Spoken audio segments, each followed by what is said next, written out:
When armed mercenaries stormed his quiet repair shop, hunting a bleeding CEO, small-town mechanic Caleb Mercer had two choices: hide like the peaceful father he'd become, or unleash the Navy SEAL he'd buried 6 years ago. He chose violence. But saving Ava Kensington's life would resurrect Ghost from his darkest mission and reveal she wasn't the tech billionaire she believed herself to be. Stay until the end to discover the truth that connected them long before this day, and comment your city below so I can see how far this story reaches across the world. The October sky hung low over Millstone, Pennsylvania, thick with the kind of gray that made 3 p.m. feel like dusk. Caleb Mercer stood in the open bay of his repair shop, wrench in hand, motor oil staining his forearms, when he heard it, the desperate shriek of tires pushed beyond their limit, the mechanical scream of an engine eating itself alive. He looked up. A black Mercedes S-Class rocketed around the corner doing at least 70, fishtailing violently as the driver overcorrected. Smoke poured from beneath the crushed hood. The front bumper dragged against asphalt, throwing sparks that looked like dying stars against the gray afternoon. The car wasn't slowing down. It was aimed directly at his shop. "Riley!" Caleb's voice cut through the quiet like a blade. "Back room, now!"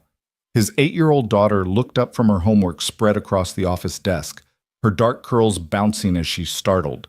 She'd inherited her mother's eyes, sharp, observant, missing nothing. Those eyes found her father's face, read something there that made her move without question. She ran. Good girl. The Mercedes mounted the curb with a bone-jarring crunch, plowed through his hand-painted Mercer's Auto Repair sign, and slammed to a smoking stop 3 feet from his tool bench. The impact sent a socket wrench set clattering to the concrete floor like metal rain. For 3 heartbeats, nothing moved. Then the driver's door opened. She practically fell out, a woman in her early 30s, wearing what had once been an expensive charcoal suit, now torn at the shoulder and stained dark with something that looked too much like blood. Her blonde hair, probably styled that morning into something professional, now hung in wild tangles across a face pale with shock and streaked with crimson from a gash above her left eyebrow. But it was her eyes that stopped Caleb cold. Hazel eyes, wide with terror so pure it looked like madness. Eyes that kept darting to the street behind her, tracking something he couldn't yet see but she knew was coming. He'd seen eyes like that before. In Kandahar. In Mosul. In places whose names were still classified. Eyes of someone who'd just learned what it felt like to be hunted. "Help me." Her voice cracked on the words. She staggered, caught herself against the steaming hood, left a bloody handprint on the black paint. "Please, God, they're coming. They're right behind me." Caleb's mind performed the calculations it had been trained to perform, the threat assessment happening in the space between heartbeats. The woman, civilian, injured, terrified. The car, high-end luxury vehicle, bulletproof glass installed, definitely not factory. The blood on her face, fresh, still flowing. The way she kept her right arm tight against her ribs, broken, bruised, bullet wound? And then he heard them. The sound came before the sight, a low, predatory rumble of multiple engines perfectly synchronized. Not the desperate flight of her Mercedes, but the controlled approach of professionals who knew exactly where their target was going and had all the time in the world to catch her. 3 black SUVs emerged from the mist like sharks materializing from murky water. Cadillac Escalades, windows tinted beyond legal limits, no license plates visible. They moved in formation, 1 center, 2 flanking, the kind of tactical approach you didn't learn in civilian driving schools. The vehicles stopped in a perfect arc across his shop's entrance, blocking every angle of escape. Caleb felt something old and familiar unfold in his chest. Something he'd spent 6 years trying to bury beneath oil changes and school pickup schedules and bedtime stories. Something that recognized predators when it saw them. The SUV's doors opened in perfect unison. 6 men emerged. They wore tactical gear, black cargo pants, dark jackets cut loose to conceal body armor, boots built for violence, not fashion. No visible weapons yet, but Caleb could read their silhouettes, could see the way their jackets hung heavy on the right side, could track the professional spacing they maintained as they spread out. Armed, trained, dangerous. The woman beside the Mercedes made a sound like a wounded animal. "No, no, no, no!" The lead man stepped forward, tall, probably 6'3", with a shaved head and the kind of build that came from military discipline, not gym vanity. His eyes swept the shop with the mechanical precision of a threat assessment, cataloging exits, weapons, witnesses. Those eyes landed on Caleb. For a moment, they simply looked at each other. Caleb kept his posture loose, unthreatening. Just a small-town mechanic in a grease-stained Henley and jeans, holding a wrench, caught in the wrong place at the wrong time. His expression carefully neutral, almost bored. But his feet had already shifted to a balanced stance, his weight distributed for movement, his free hand drifting casually toward the tool bench where his pry bar leaned against the wall, 18 inches of solid steel that could break bone with the right application of force. The lead man's eyes narrowed slightly. Recognition, Caleb thought. Not of his face. He'd been careful about that when he disappeared 6 years ago, but of something deeper. The way one predator recognizes another. Smart man would walk away right now. The lead man's voice carried the flat affect of someone used to being obeyed. This isn't your business. The woman stumbled toward Caleb, one hand reaching out. Please don't let them. Miss Kensington. The lead man's voice sharpened. You've caused enough trouble today. Time to come home. Kensington. The name pulled at something in Caleb's memory, but he pushed it aside. Later. Right now the math was simple. 6 armed men, 1 injured woman, 1 civilian shop with his daughter 20 feet away behind a hollow core door that wouldn't stop a determined kick, much less a bullet. The smart play was obvious. Step aside. Let them take her. Call the cops after they left. Be a good witness. Keep Riley safe. That's what Caleb Mercer, small-town mechanic and single father, would do. But Caleb Mercer the mechanic was a performance. A carefully constructed fiction he'd been playing for 6 years, ever since the night he'd buried his wife, and decided his daughter would never lose another parent to violence. Underneath that performance lived someone else. Someone who'd once had a different name, a different life, a different purpose. Someone who'd made a promise, carved into granite at Arlington. Never leave a fallen comrade. And the woman bleeding in his shop, whether she knew it or not, was definitely fallen. Caleb's hand closed around the pry bar. Shop's closed, he said quietly. You're going to need to leave. The lead man's expression didn't change, but something shifted in his posture, a tightening, a preparation. Last chance to walk away. Already gave you yours. Caleb's voice stayed level, conversational even. He'd learned a long time ago that the most dangerous men didn't need to shout. Leave. Now, or we're going to have a problem. One of the other men, shorter, stockier, with a scar running through his eyebrow, actually laughed. You really want to do this, mechanic? 6 of us. 1 of you? Caleb looked at him, really looked at him. Let him see what had been carefully hidden behind 6 years of friendly smiles and small-town pleasantries. The laughter died. Get inside, Caleb said to the woman without taking his eyes off the men. Back room, second door on the left. There's a girl in there, Riley. Stay with her. Lock the door. Don't open it for anyone but me. I can't. They'll kill you. Inside, now. Something in his voice made her move. She staggered toward the back, leaving bloody footprints on concrete Caleb had just pressure washed last weekend. The lead man sighed. Your funeral. He nodded. The 6 men reached for their weapons, and Caleb Mercer stopped pretending. The first rule of close-quarters combat isn't about strength or speed or even skill. It's about violence of action, moving so fast and so decisively that your enemy's decision-making process can't keep up. Caleb moved. The pry bar whistled through the air and caught the lead man's reaching hand before his pistol cleared leather. Bone cracked. The gun clattered to the floor. Caleb was already pivoting, using the momentum of his first strike to fuel the second, backhanded strike to the temple of the man on his right, who dropped like someone had cut his strings. 2 seconds. 2 men down. The other 4 finally processed what was happening. Gunfire erupted in the enclosed space, impossibly loud. Caleb was already moving, using the first SUV as cover. Bullets punched through his shop's walls, turned his customer waiting area into splinters and drywall dust. Riley. The thought was ice water down his spine. But no, the back room was reinforced. He'd made sure of that.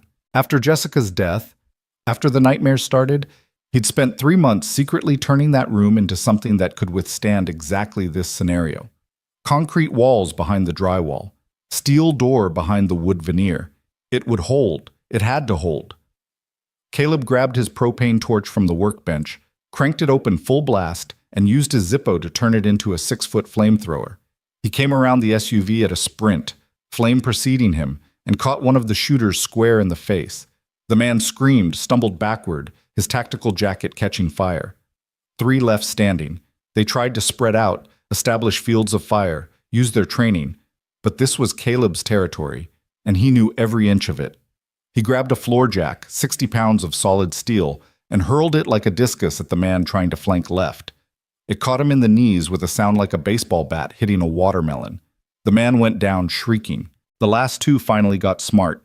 They retreated, firing controlled bursts to cover their withdrawal, dragging their wounded with them. Professional.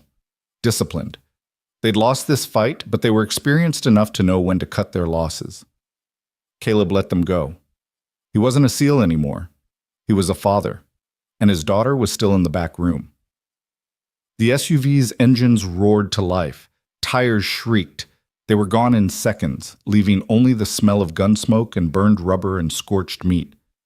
Silence crashed down like a physical thing. Caleb stood in the wreckage of his shop, his carefully constructed normal life scattered in pieces across blood-stained concrete, and felt the old darkness rising up from where he'd buried it. "Dad?" Riley's voice, small, scared, but steady. He turned. She stood in the doorway to the back room, the injured woman's hand on her shoulder. His daughter's dark eyes swept across the destruction, taking it all in with that too sharp perception that sometimes scared him because she was so much like her mother. "Are the bad men gone?" Riley asked.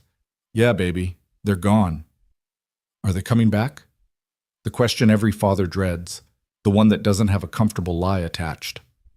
Caleb looked at the woman. Kensington, the lead man had called her. She stood there in her torn suit and blood-matted hair, staring at him like he'd just sprouted wings. "Yeah," he said quietly, "they're probably coming back." Riley processed this. Nodded once, that serious little nod she did when she was thinking through a problem. "Then we should call the police." "We should." But Caleb was already thinking past that. The men who'd just left weren't random thugs. They were professionals, military-grade contractors, the kind with resources and connections and the ability to disappear evidence. The kind who didn't leave witnesses. The kind Caleb knew all too well. His phone was already in his hand, but he wasn't calling the local police. He was calling a number he hadn't dialed in 6 years, one he'd memorized but never written down. The phone rang twice before a gruff voice answered. "Talk." "This is Ghost 7. Caleb used his old call sign, the one that was supposed to be buried with his SEAL career. "I need a cleanup crew and a safe house. Civilian in danger, military-grade pursuit. They'll be back with reinforcements." A pause. Then, "Ghost 7 is dead." "He's back, and he's got his daughter with him, so I need that safe house, Marcus. Now." Another pause, longer this time. "Location?" Caleb gave it, hung up, looked at the woman who'd brought violence to his doorstep and might have just cost him the peaceful life he'd built for Riley. "Who are you?" he asked. She was still staring at him, still processing what she'd just witnessed. "I'm Ava Kensington. I run Kensington Tech. And you—" Her voice cracked.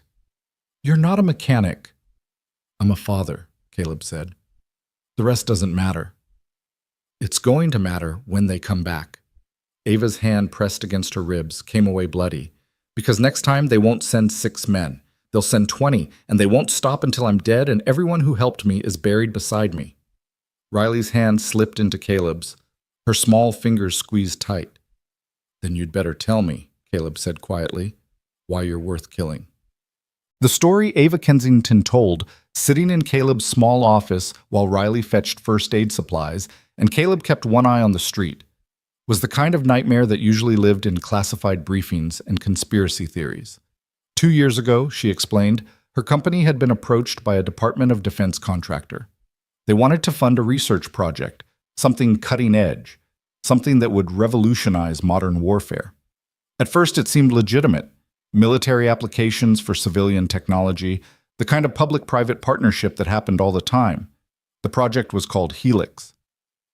Artificial intelligence, Ava said, wincing as Caleb cleaned the gash above her eyebrow with practiced efficiency. His hands were steady, gentle despite their size. But not like anything that exists. Not chatbots or recommendation algorithms. This was predictive combat AI, something that could analyze battlefield data in real time, predict enemy movements, coordinate drone strikes, all without human oversight. Autonomous weapons, Caleb said. His voice stayed neutral, but his jaw tightened. Smart autonomous weapons. Things that could learn, adapt, make decisions. We built it in 18 months. Ava's eyes went distant, haunted. It was beautiful. Terrifying, but beautiful. Then I found out what they really wanted it for. She'd discovered the truth by accident. A misrouted email, a file left unencrypted. Helix wasn't meant for battlefield deployment. It was designed for domestic surveillance and control. Political targeting. A tool to identify, track, and eliminate threats before they became threats. The kind of technology that turned democracy into theater. I tried to shut it down, Ava said. Deleted the core code, destroyed the backups, went to the press. But the people behind it, they're connected everywhere. DoD, CIA, private contractors. They made the evidence disappear, made the journalists disappear. And then they came for me. How long have you been running? 3 days. Ava laughed, a brittle sound like breaking glass. Feels like 3 years. They've been one step behind me the whole time. I thought if I could get far enough away from the city, somewhere small and quiet, I could figure out my next move. She looked around the shop, at the bullet holes and bloodstains. Guess I was wrong. Riley appeared in the doorway with the first aid kit, her movements careful, deliberate. She'd seen her mother die in violence, a roadside bomb in Afghanistan that had killed Jessica and 3 other contractors. She'd been too young to remember it, but trauma lived in the body even when the mind couldn't recall. Here, Dad, Riley said, handing over the kit. Then to Ava, you're bleeding a lot. I know, sweetheart. Your dad's fixing me up. He's good at that. Riley's dark eyes studied Ava with that unsettling intensity. Are you going to stay for dinner? The question was so normal, so achingly innocent in the aftermath of gunfire and death, that Ava actually laughed. A real laugh this time, touched with something like wonder. If your dad will have me. We don't really have a choice, Caleb said, butterfly bandaging the cut closed. They saw me fight, saw you come here. This shop's burned now, they'll be back, and they'll bring enough firepower to level the building. I'm sorry, Ava's voice broke. I didn't mean to drag you into this, I was desperate, and your shop was the first one I saw, and… Stop. Caleb's hand on her shoulder, firm but not unkind. You made it here. That's what matters. Now we need to figure out how to keep you alive. There's no keeping me alive. Ava's eyes were hollow. Don't you understand? These people, they're untouchable. They have unlimited resources, unlimited reach. I'm already dead. I'm just taking my time about it. Nobody's untouchable. Caleb's voice carried an edge now, something cold and sharp. And nobody's dead until they're dead. You ran this far. You survived this long. That means you've got fight in you. So stop talking like a corpse and start thinking like a survivor. Ava stared at him. Who are you? Someone who used to kill people for a living, Caleb said simply, and I was very, very good at it. Riley tugged on his sleeve. Dad, are we going somewhere? He looked down at his daughter, at the trust in her eyes, the absolute faith that her father could fix anything. It was a weight that crushed him and kept him standing all at once. Yeah, baby, we're taking a little trip. Remember that bag I made you pack? The one I said was for emergencies? The go bag? That's the one. Can you grab it for me? She nodded and darted off. 8 years old and already learning evacuation protocols. The thought made Caleb's chest tight with guilt and pride in equal measure. Ava watched her go. You've been preparing for this. I've been preparing for something. After my wife died. Caleb's voice caught, steadied. After Jessica, I promised myself Riley would never be a soft target. So I made plans, exit strategies, safe houses, go bags, The kind of paranoid preparation that probably makes me sound crazy. Or smart. Or both. Caleb's phone buzzed. A text from Marcus. Package ready, address attached, move fast. We need to go, Caleb said. Now. They'll have regrouped by now, probably called in reinforcements. We've got maybe 20 minutes before this place is swarming with shooters. Ava stood, tested her weight on her legs. Steady enough. The adrenaline was still holding, though Caleb could see the crash coming in the way her hands trembled. Where are we going? Somewhere they can't follow. Friend of mine from my old life. He's got a place off the grid, secure. We hole up there, figure out our next move. You keep saying we. Ava's voice was soft. Why are you helping me? You don't know me. You could just hand me over, tell them I forced you to fight. Go back to your normal life. Caleb was already moving, grabbing essentials. His go bag from the safe under his desk, Riley's backpack, the emergency cash he kept taped behind the water heater. Because normal's over. The second those men saw my face, saw what I could do, I became a loose end. They won't leave witnesses, so your fight's my fight now, whether I like it or not. It wasn't entirely true. The real reason was simpler, uglier. The moment he'd seen Ava's terrified eyes, the moment he'd heard the fear in her voice, something in him had snapped to attention. Not the father, not the mechanic, the soldier, the protector. The man who'd taken an oath a lifetime ago. I will never leave a fallen comrade. And Ava Kensington, bleeding and hunted and refusing to surrender, was definitely a comrade. Riley returned with her go bag, a small pink backpack filled with clothes, snacks, her favorite stuffed rabbit, and, Caleb had insisted, a first aid kit and a flashlight. She wore her serious expression, the one that made her look far older than 8. Ready, Dad. Good girl. He kissed the top of her head, breathed in the apple-scented shampoo from her morning bath. We're going on an adventure. It might be a little scary, but I need you to be brave. Can you do that? Like Mom was brave? The question hit him in the chest like a punch. Yeah, baby, exactly like Mom. Riley nodded, squared her small shoulders. Then I can do it. They moved fast. Caleb's truck, a beat-up Ford F-150 that looked like every other work truck in rural Pennsylvania, was parked out back, away from the street where the shooters could see it. He loaded their bags, helped Ava into the back seat, and buckled Riley into her booster seat. Stay down, he told Ava. If shooting starts, cover Riley with your body. Understand? She nodded, her face pale, but set. Caleb slid behind the wheel, keyed the ignition. The truck rumbled to life, familiar and steady. He pulled out of the lot using the back exit, a dirt road that wound through scrub woods before connecting to the rural highway system. They made it exactly 4 miles before the first SUV appeared in his rearview mirror. Contact rear, Caleb said calmly, like he was narrating a training exercise and not his daughter's potential death. 2 vehicles. Escalades again. They're not trying to hide anymore. Ava twisted to look. They found us. How did they... Doesn't matter. Caleb's hands were steady on the wheel. Riley, baby, remember what we practiced? Head down, hands over your ears, stay in your seat. Okay, Daddy. His heart broke at the trust in her voice, but there was no time for that. The Escalades were accelerating, closing the distance with professional precision. Any second now, they'd start shooting. Caleb's phone rang. Marcus. Little busy right now, Caleb said, putting it on speaker. I see them. Marcus's voice was clipped, efficient. 2 more vehicles coming from the north to intercept. You're boxed in, Ghost. Yeah, I noticed. Options? Take the next left. Old logging road, 3/4 of a mile. I've got assets in position. Assets.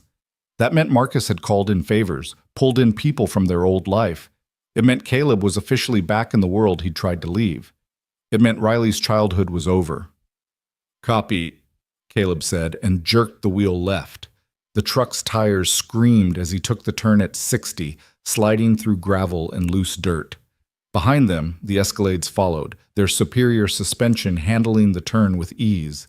Gunfire erupted, controlled bursts from professional shooters who knew you aimed for the tires first, the engine block second, the occupants only when necessary. A bullet punched through his rear windshield. Riley screamed. "I've got you, baby!" Caleb shouted over the roar of the engine and the staccato crack of gunfire. "Just stay down!" The logging road appeared, barely visible, overgrown with weeds and young trees. Caleb didn't slow down. He crashed through the undergrowth like it wasn't there, his truck built for exactly this kind of punishment. Branches scraped his paint. Something metal underneath tore loose with a shriek. Behind them, the Escalades followed. And then, from the trees, came the salvation Marcus had promised. The explosion was perfectly placed, a shaped charge that took out the lead Escalade's front axle without killing anyone. The vehicle flipped, rolled, ended up on its side blocking the narrow road. The second Escalade slammed on its brakes, barely avoided crashing into its partner. Two men emerged from the tree line. Caleb recognized them both, Hernandez and Chen, old team members who'd supposedly retired to civilian life. They carried AR-15s with the casual confidence of men who'd been in more firefights than they could count. "Go!" Hernandez shouted, waving Caleb forward. "We'll hold them." Caleb didn't argue. He pressed the accelerator, his truck bouncing over ruts and rocks, putting distance between his daughter and the violence behind them. In the rearview mirror, he saw muzzle flashes, heard the distant crack of gunfire. Then the logging road curved, and the battle disappeared behind trees and distance. Riley was crying softly. Ava held her, murmuring something Caleb couldn't hear over the engine's roar. His daughter's small hand reached forward, grabbed his arm, squeezed. "We're okay, baby," Caleb said, praying it was true. "We're going to be okay." But as he drove through the darkening Pennsylvania woods, his phone showing the way to Marcus's safe house, Caleb couldn't shake the feeling that okay was a country they'd just left forever. The safe house was a cabin 40 miles north, deep in state forest land that technically belonged to the government but practically belonged to no one. Marcus met them at the door, still built like a linebacker, still carrying himself with that quiet competence that had made him one of the best point men Caleb had ever served with. "Go 7, Marcus said, gripping Caleb's hand. "Been a long time." "Not long enough." Caleb ushered Riley and Ava inside. "Are we secure?" "As secure as we get. I've got Chen and Hernandez on overwatch, motion sensors on all approaches, and enough firepower to hold off a platoon. But Caleb," Marcus's expression darkened. "The people hunting your girl? They're connected. Really connected. I made some calls, asked some questions. What I heard scared me." "Tell me." Marcus glanced at Riley, who was exploring the cabin with wide eyes, and Ava, who'd collapsed onto a worn couch with the boneless exhaustion of someone who'd been running on fumes. He lowered his voice. "The contractor behind this? It's Vance Industries. Ring any bells?" Caleb went very still. "Colonel Vance?" "The same. He's been running Black Ops contracts since he retired from active duty. Built himself a little empire, private military, intelligence gathering, weapons development, and apparently illegal AI research." Colonel Rowan Vance. The name was a knife to Caleb's gut, opening old wounds he'd thought scarred over. Vance had been their commanding officer in Afghanistan. A brilliant tactician, a charismatic leader, and, as Caleb had learned too late, a man willing to sacrifice his own people for operational success. The mission that killed Jessica. The ambush that should never have happened. The orders that sent them into a kill zone with bad intel and insufficient support. Vance's orders. "It's connected," Caleb said slowly. "Jessica's death, Ava's AI, Vance. It's all connected." "Gets worse." Marcus pulled out his phone, showed Caleb a series of classified documents he absolutely shouldn't have had access to. "I did some digging. You're Ms. Kensington? She's not just a CEO, she's an asset. Deep cover, psychological conditioning, the whole 9 yards. She was an operative we pulled out of a hot zone 7 years ago. Some black site interrogation gone wrong. We extracted her, wiped her memory, rebuilt her identity." Caleb stared at the documents, at the photo attached to the file. A woman younger, thinner, her hair darker, but unmistakably the same face sitting on his couch. "She doesn't know," he said. "She doesn't remember. But somebody decided she'd outlived her usefulness. Probably got too close to something they wanted buried. So they activated her, pointed her at the AI project, and now they're cleaning up loose ends. She built Helix. She built it, realized what it was, and tried to destroy it. That made her a threat, and Vance doesn't leave threats alive. Caleb looked through the cabin's window at Ava, who sat with her head in her hands, shoulders shaking with silent sobs. Riley sat beside her, small hand patting Ava's knee in comfort. "How do I stop this?" Caleb asked. "You don't." Marcus's voice was flat. "You grab your girl, you run, and you hope Vance forgets about you, because the alternative is war, and you left that life behind for a reason. That life just found me anyway." "Then maybe," Marcus said quietly, "it's time to finish what started in Afghanistan." Caleb stood there in the cabin's doorway, watching his daughter comfort a broken woman, and felt the last threads of his peaceful life unraveling. He'd become Caleb Mercer, the mechanic, to escape the violence, to give Riley something normal, to never let her see the darkness that had taken her mother. But the darkness had found them anyway, and now he had a choice: run and spend the rest of Riley's childhood looking over their shoulders, or fight, and maybe, just maybe, end this permanently. He thought of Jessica's last words, whispered as she died in his arms in that Afghan desert. Keep her safe. Whatever it takes. Whatever it takes. Caleb walked to the couch, knelt in front of Ava. She looked up, her hazel eyes red-rimmed and exhausted. "I know who's hunting you," he said, "and I know why. But I also know something you don't." "What?" 7 years ago, I led a SEAL team into a black site facility in Syria. We were there to extract an American operative who'd been compromised. The intel was bad, the extraction went sideways, and 3 of my guys died getting our target out. His voice stayed level, but his hands clenched into fists. "That operative was you, Ava. I pulled you out of that hellhole. I carried you through gunfire and explosions. And I promised myself that day that your suffering wouldn't be for nothing." Ava's face had gone white. "That's not possible. I can't remember." "They took your memories, rebuilt you into something useful, but the scars are still there." Caleb touched the side of her head, just above her ear, where a faint surgical scar was barely visible beneath her hair. "I saw them do this to you. I watched them turn you into someone else." Riley's small voice cut through the tension. "Are you going to save her again, Dad?" Caleb looked at his daughter, at the trust and fear and desperate hope in her eyes. "Yeah, baby," he said, "I'm going to save her again."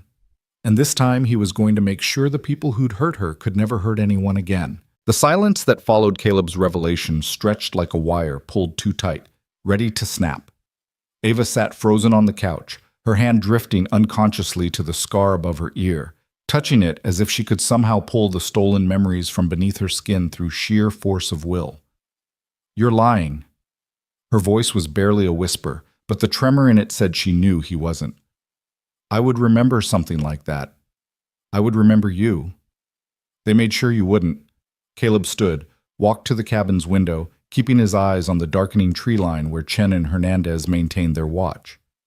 "The conditioning they put you through, it's designed to bury trauma so deep you can't access it without triggers.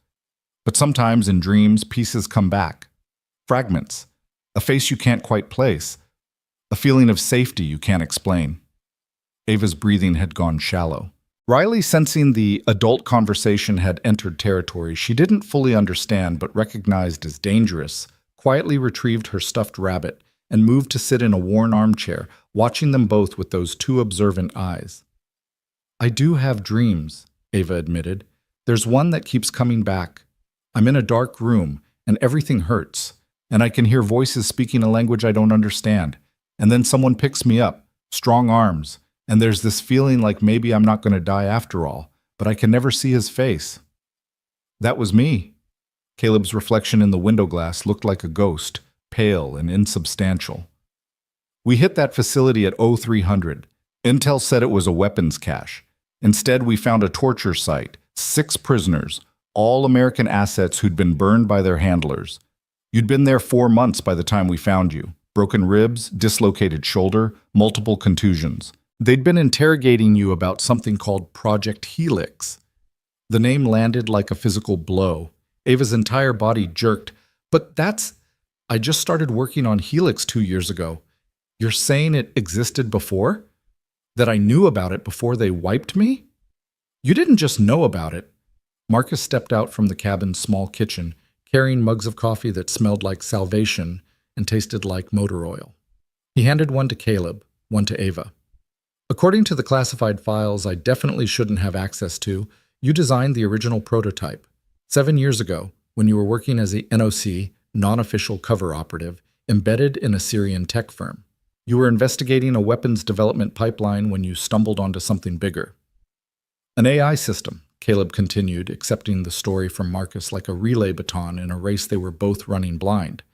Chinese and Russian intel services were collaborating on predictive combat algorithms. You managed to steal the core architecture before your cover got blown. That's why they grabbed you.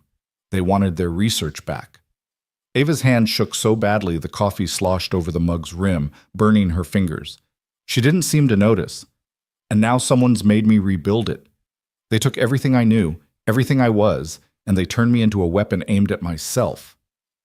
Vance, Caleb said. The name tasted like poison. He was our handler in Syria. When your extraction went bad, 3 of my guys died buying us enough time to get you out. And when we finally got back to base, Vance debriefed you personally. 4 hours alone in a room with him, and when you came out, you could barely walk. He broke her mind so he could rebuild it, Marcus finished. Classic intelligence play. Take someone with specialized knowledge, wipe their identity, implant a new one, and point them at your target. Ava Kensington, the CEO, was always a cover story, just one you believed. Riley's small voice cut through the heavy air like a knife through fog. So the bad men made her forget who she was, and now they want to kill her because she remembers?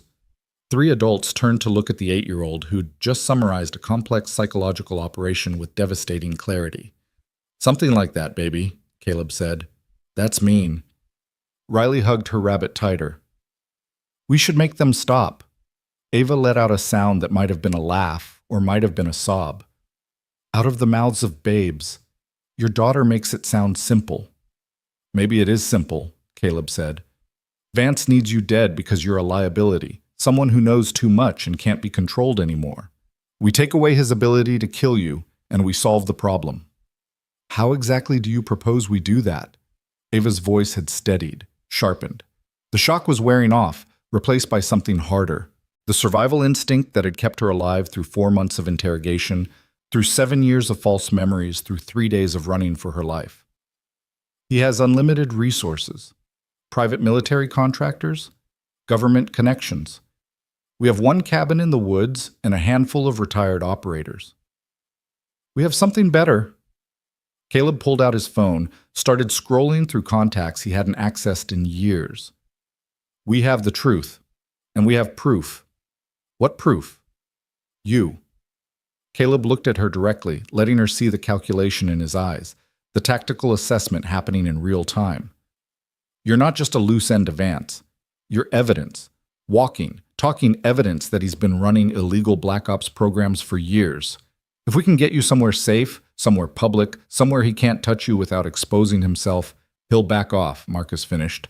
Maybe. Or he'll go scorched earth and kill everyone involved. Witnesses be damned. There's a third option. Ava set down her coffee, and Caleb saw the transformation happening in real time.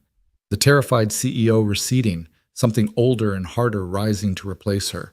Muscle memory her conscious mind didn't recognize, but her body remembered. We don't run. We don't hide. We go after him first. You want to attack a private military contractor with effectively unlimited resources. Marcus's eyebrows climbed toward his hairline. That's not a plan. That's suicide with extra steps. Is it? Ava leaned forward, and her eyes had gone sharp as broken glass. Think about it. Vance spent years building his empire in the shadows. Everything he's done, the illegal operations, the black site torture, the stolen research, it all depends on secrecy. Expose him publicly, force him into the light, and his entire organization collapses. She's right, Caleb said slowly. He could see it now, the tactical picture forming like pieces of a puzzle finally finding their places. Vance can't afford a public investigation. It's not just about Helix or the AI research. If investigators start digging, they'll find bodies. Lots of bodies. Including my wife's. The last sentence came out harder than he'd intended, edged with 6 years of buried rage. Riley looked up, her expression unreadable, and Caleb forced himself to breathe. Sorry, baby. I'm okay. You don't sound okay. Riley's perception was, as always, uncomfortably accurate. You sound angry. I am angry, but I'm not going to let it make me stupid. He turned back to Ava.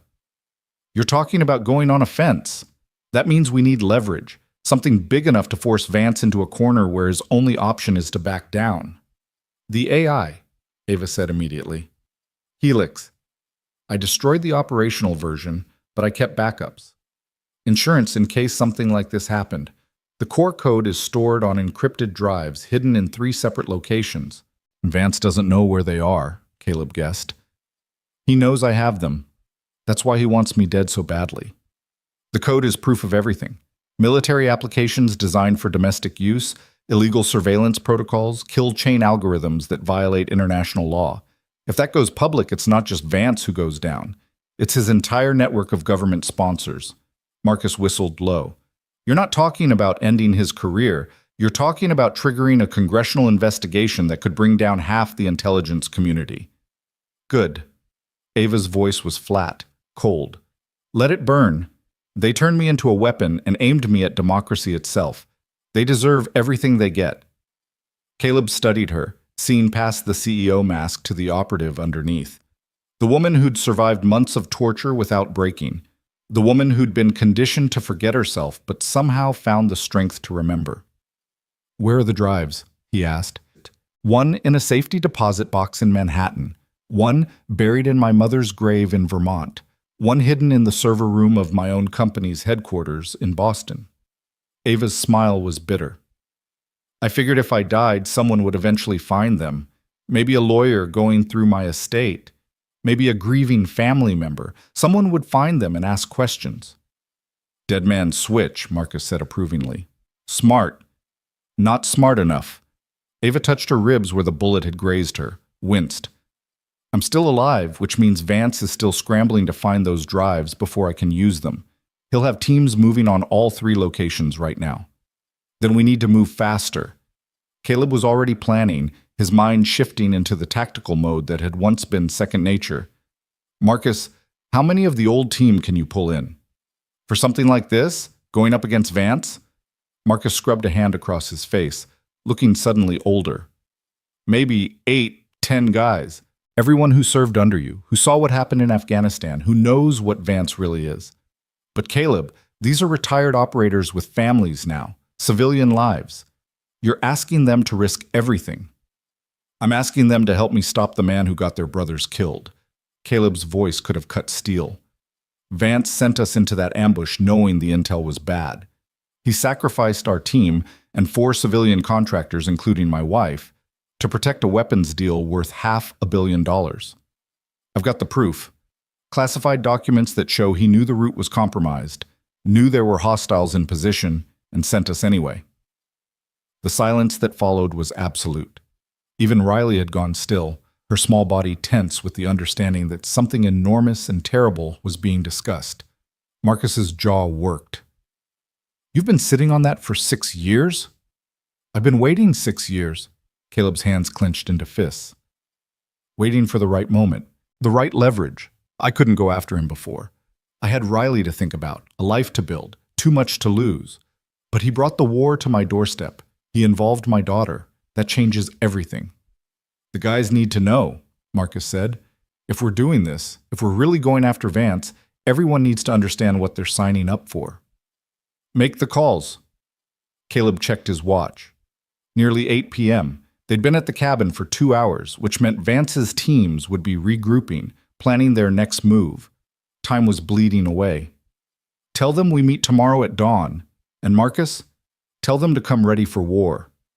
Marcus nodded once and stepped outside, phone already to his ear. Through the window, Caleb could see him pacing in the darkness, a shadow among shadows, making calls that would pull men out of retirement and back into the life they'd all tried to leave behind.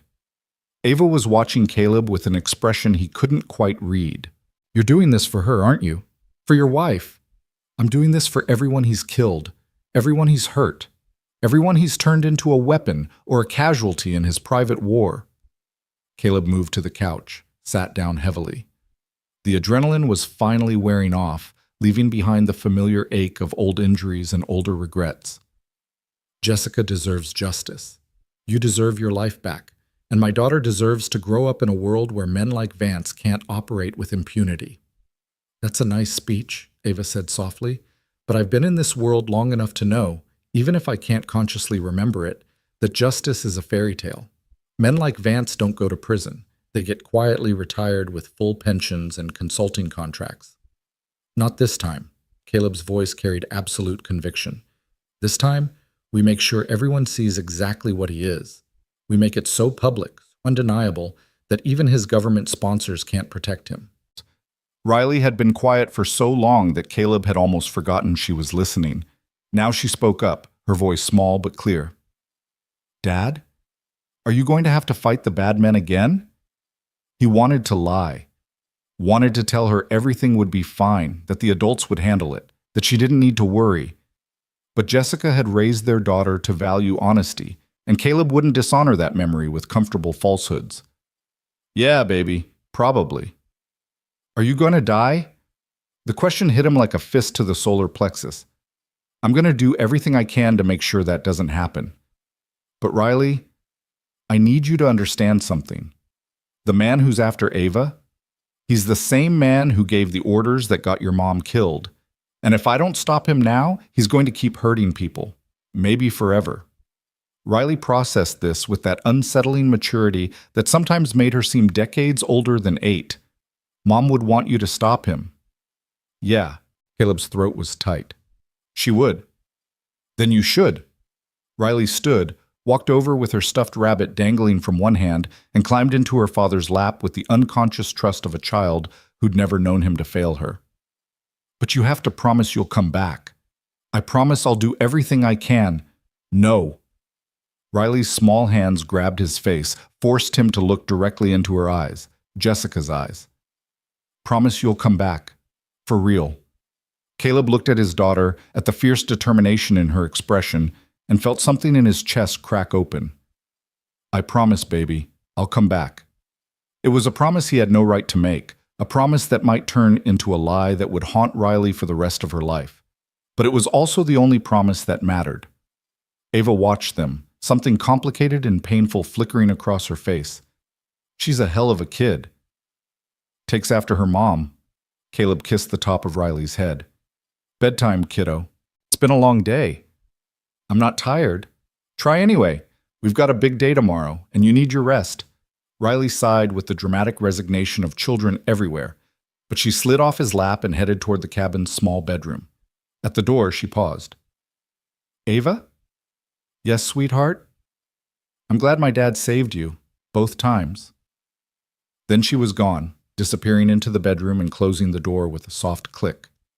Ava stared after her, and when she finally spoke, her voice was rough. How do you do it? Parent through something like this? Badly, Caleb admitted. I make it up as I go and hope I'm not screwing her up too much in the process. But she's tougher than she looks. She's had to be. Still, she shouldn't have to be tough. She should get to be a kid. Yeah, well, we don't always get what we should get. Caleb stood, moved to the kitchen to pour himself another cup of Marcus's terrible coffee. You should get some rest too. We've got maybe 6 hours before the team assembles, and you need to be sharp. I can't sleep. Ava joined him at the counter, leaning against it like it was the only thing holding her upright. Every time I close my eyes, I see pieces of memories that don't fit together. Your face, but younger. A room that smells like blood and fear. Voices speaking Arabic, Russian, English with an accent I can't place. It's all there, just beneath the surface, but I can't quite reach it. Don't force it. Caleb kept his voice gentle. Trauma has its own timeline. The memories will come back when they're ready, or they won't. Either way, you're still you. Am I? Ava's laugh was hollow. I don't even know who me is anymore. The CEO was a fiction. The operative I was before, I can't remember her. So what's left? Who am I when you strip away all the lies? You're someone who survived. Caleb met her eyes over the rim of his coffee mug. You're someone who looked at an illegal weapons project and chose to destroy it, even though you knew it would cost you everything. You're someone who ran for 3 days straight rather than give up. That's not nothing, Ava. That's who you are when everything else gets burned away. She was quiet for a long moment, absorbing that. Then, in the shop, when you were fighting those men, you moved like, I don't know, like violence was a language you spoke fluently. It was beautiful and terrifying at the same time. I was a SEAL for 12 years. Violence was my job. Caleb set down his mug, suddenly unable to meet her eyes. I was good at it. Too good. After Jessica died, I realized I'd spent so much time being good at killing that I'd forgotten how to be good at living. That's why I left. Why I became a mechanic. I wanted Riley to have a father who fixed things instead of breaking them. But you're about to break things again. This time it's different. This time I'm not following orders. I'm not a weapon in someone else's war. He did look at her then, and his eyes were hard as winter.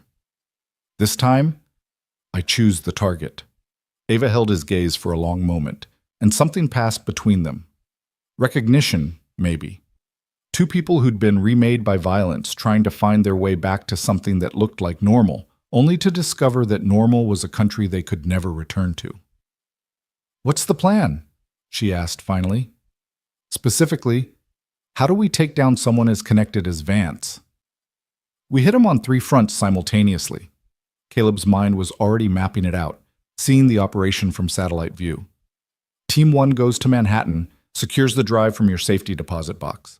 Team 2 hits Vermont, retrieves the one from your mother's grave.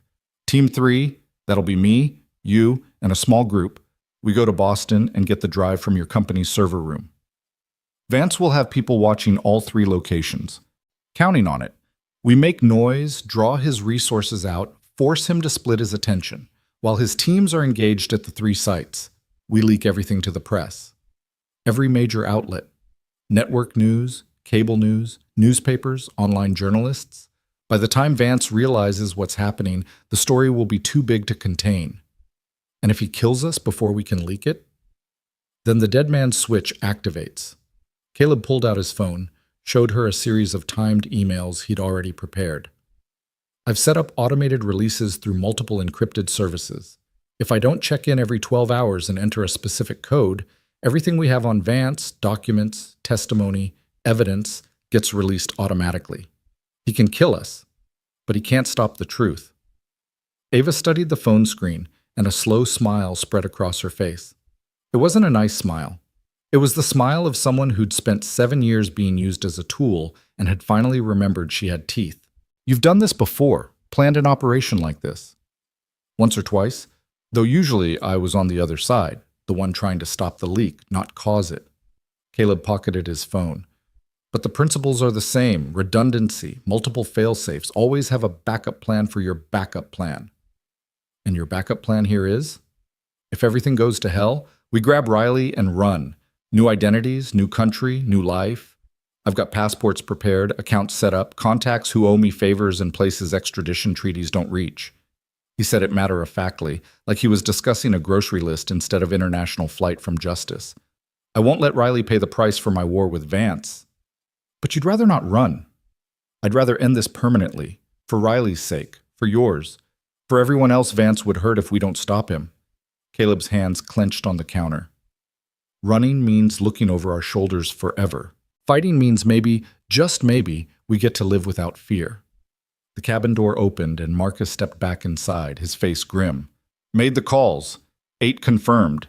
They'll be here by 0600, but Caleb, you need to know, these guys have kids now, mortgages, normal lives. If it goes bad, I take full responsibility. Anyone who wants out, no judgment, no hard feelings. Caleb straightened, meeting his old friend's eyes. But I'm doing this with or without backup. Vance has been operating above the law for too long. Someone needs to hold him accountable. It's not about backing out. Marcus moved to the coffee pot, poured himself another cup of the sludge he called coffee. It's about making sure everyone understands the stakes. We're not going after some random target. Vance has connections that go all the way to the Pentagon. If we come at him and miss, if he survives with enough power to retaliate, he won't. Ava's voice cut through the room like a knife. Because I'm not just going to expose what he's done. I'm going to expose who he's working with. Every senator who took his money, every general who looked the other way, every intelligence official who signed off on his operations. When I'm done, there won't be anyone left to protect him. Marcus whistled low. You really want to burn down the entire house? The house is rotten. Ava's eyes were cold. Better to burn it and build something new than keep patching the foundation. Spoken like someone who's never had to live through the aftermath of that kind of chaos. But Marcus was smiling slightly, the kind of smile soldiers wore when they knew the mission was insane but were going to do it anyway. Fine, we go full scorched earth, but we do it smart, coordinated, and we make damn sure Riley stays somewhere safe while it's happening. Already handled. Caleb had been thinking about this since the moment he'd decided to fight instead of run. I've got a contact. Woman I served with in Iraq, retired now, runs a ranch in Montana. No connection to any of this, no way for Vance to trace her. Riley goes there tomorrow morning, first thing. She's not going to like that. Marcus's observation was mild, but accurate. She doesn't have to like it. She just has to be alive. Caleb's voice left no room for argument. This is non-negotiable. Riley gets out of the line of fire before anything else happens. Ava was watching him with that unreadable expression again. You really think we can win this, against everything Vance has? I think we have to try. Caleb met her eyes. Because if we don't, he'll keep using people like weapons, keep destroying lives, keep operating like the law doesn't apply to him. And maybe that's fine for everyone who doesn't know what he is. But we know. We've seen behind the curtain. That means we're responsible for what happens next. That's a hell of a burden to carry. Yeah. Caleb's smile was tired. I've been carrying it for 6 years. Might as well do something useful with it. The conversation drifted then into logistics and details. Equipment they'd need, weapons, vehicles, timing, the 1,000 small details that separated a plan from a fantasy. Marcus coordinated with Chen and Hernandez, confirming watch schedules and perimeter security. Ava made lists of everything she remembered about Helix, about Vance's operation, about the people who might be involved. And through it all, Caleb kept half his attention on the bedroom door, on the daughter sleeping beyond it, on the promise he'd made that might turn into the last lie he ever told. Around midnight, exhaustion finally caught up with them. Marcus took first watch. Ava crashed on the couch, asleep almost before her head hit the cushion. Caleb checked on Riley, found her curled around her stuffed rabbit, breathing softly, peaceful in a way that made his chest ache. Then returned to the living room. He didn't sleep. Instead, he sat in the darkness, cleaning and checking weapons he'd hoped never to touch again, preparing for a war he'd spent 6 years trying to avoid. Outside, the Pennsylvania forest was alive with night sounds. Owls hunting, small animals rustling through undergrowth, the wind moving through pine branches like whispered warnings. And somewhere out there, in the darkness beyond their small circle of light, Colonel Rowan Vance was planning his next move, marshaling his resources, preparing to eliminate the threats that Caleb, Ava, and everyone helping them represented. It was going to be a long night, and an even longer day to follow. Dawn came cold and gray, the kind of October morning that promised winter wasn't far behind. Caleb had been awake for hours, watching the forest lighten degree by degree when he heard Riley's door open. She emerged, rubbing sleep from her eyes, still clutching her rabbit, and found her father sitting at the kitchen table surrounded by disassembled firearms and tactical gear. She stopped in the doorway, taking it all in with that unnerving calm that sometimes made Caleb wonder if she understood far more than any 8-year-old should. You didn't sleep, Riley said. Not a question. Couldn't. Caleb set down the pistol he'd been field stripping and held out his arms. She came to him immediately, climbing into his lap like she'd done since she was small enough to fit in the crook of one arm. How'd you sleep, baby? I had a dream about Mom. Riley's voice was soft, almost wondering. She said you were going to be okay, that I shouldn't worry. Caleb's throat closed up. He held his daughter tighter, breathing in the apple shampoo smell of her hair, trying to memorize this moment in case it was one of the last peaceful ones they'd have. Your mom always knew how to make people feel better. She was brave, right? That's what you always say? The bravest person I ever knew. Riley was quiet for a moment, her small fingers tracing the edge of his watch, Jessica's watch, actually. The tactical Suunto she'd worn on her last mission. Caleb had worn it every day since her death. a reminder of what he'd lost and why he'd chosen peace over violence. Until yesterday, when violence had chosen him instead. I have to be brave too, don't I? Riley looked up at him with those two old eyes. That's why you're sending me away. Caleb hadn't planned to have this conversation until after breakfast, until after he'd figured out the right words. But Riley had always had a way of forcing truth into the open. Yeah, baby, you're going to Montana for a little while. Cross it. Remember Sarah? The woman I served with, the one with the ranch and all those horses you liked in the pictures? I remember. Riley's voice had gone small. How long is a little while? I don't know yet. A few days, maybe a week.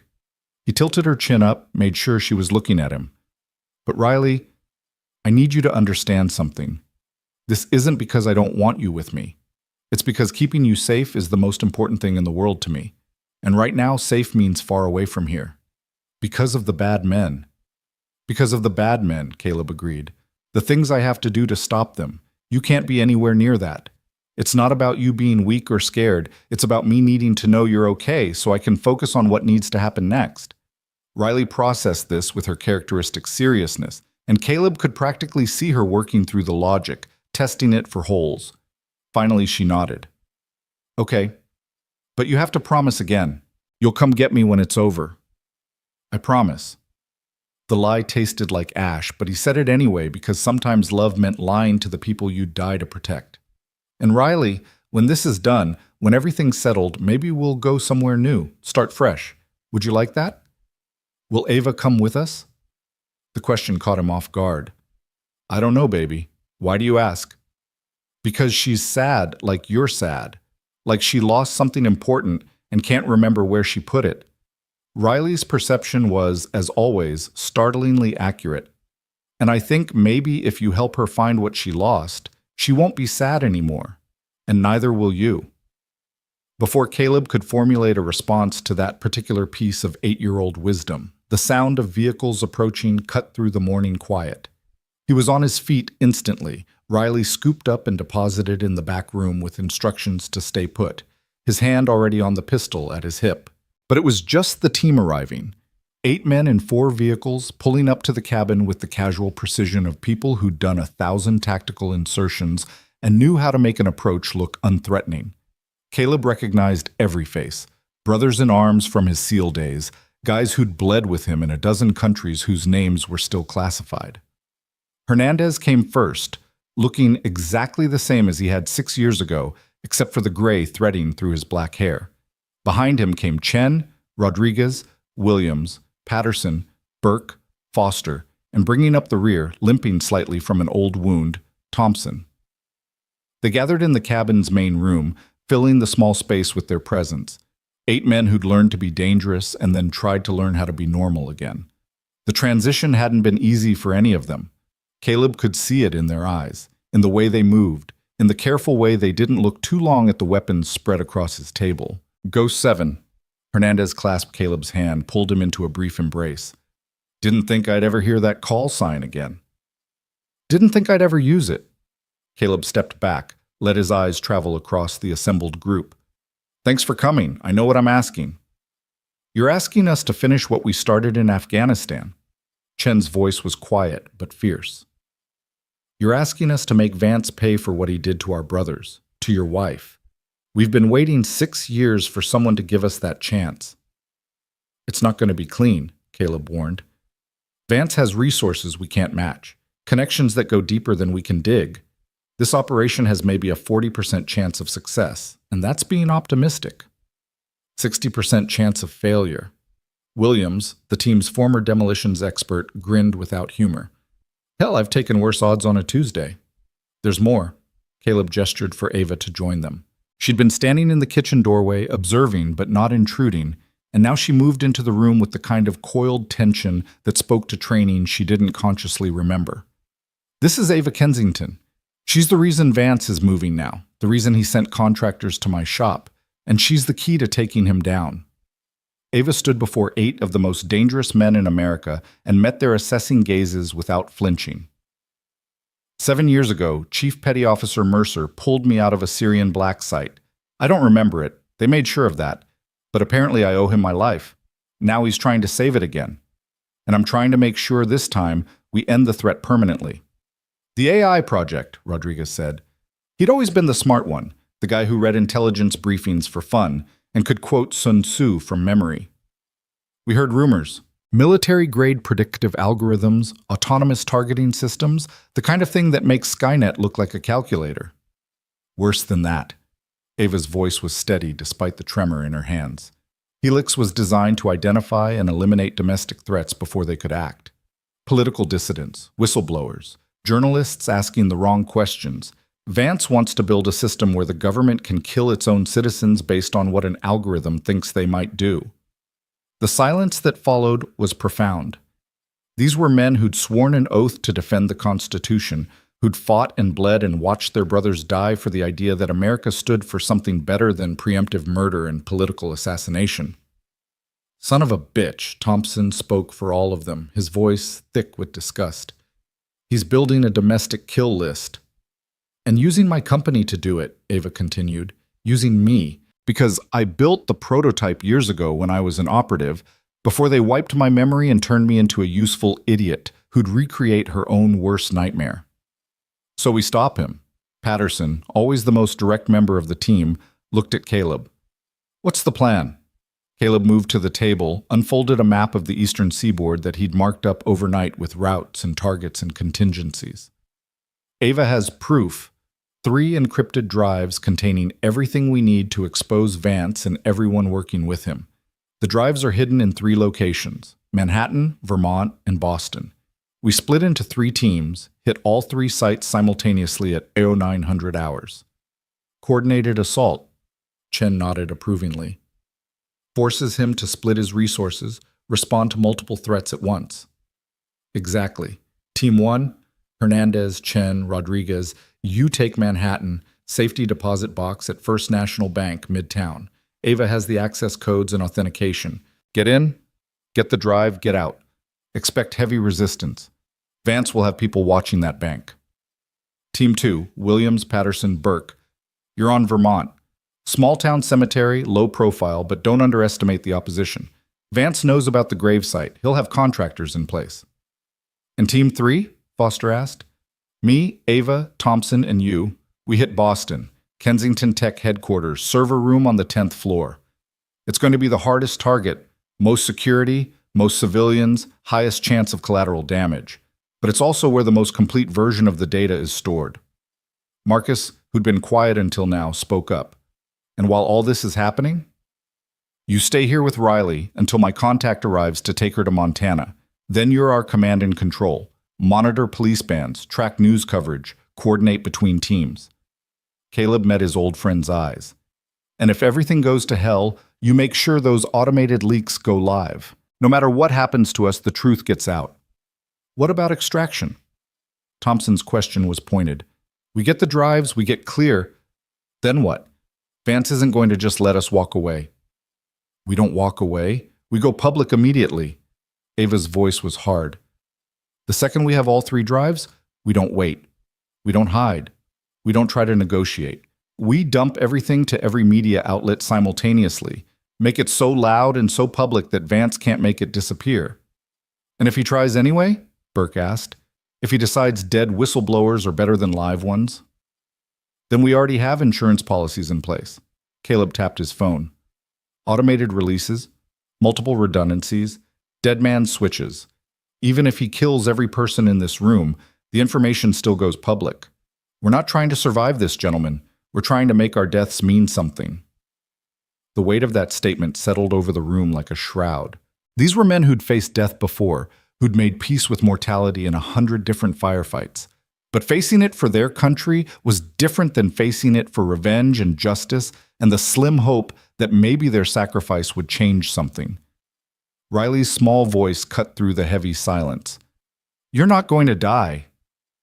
Every head turned. She stood in the doorway to the back room, still holding her rabbit, her expression fierce and certain. Caleb's heart clenched. Baby, I told you to stay. You're not going to die, Riley repeated, louder this time. Because you promised, and you never break your promises. Caleb crossed the room in 3 strides. knelt in front of his daughter, and took her small face in his hands. "You're right. I promised. And I'm going to do everything I can to keep that promise." "Not everything." Riley's voice was steady, but tears tracked down her cheeks. "You're going to do whatever it takes. Mom told me. In my dream. She said you'd do whatever it takes to come home, and I should believe you."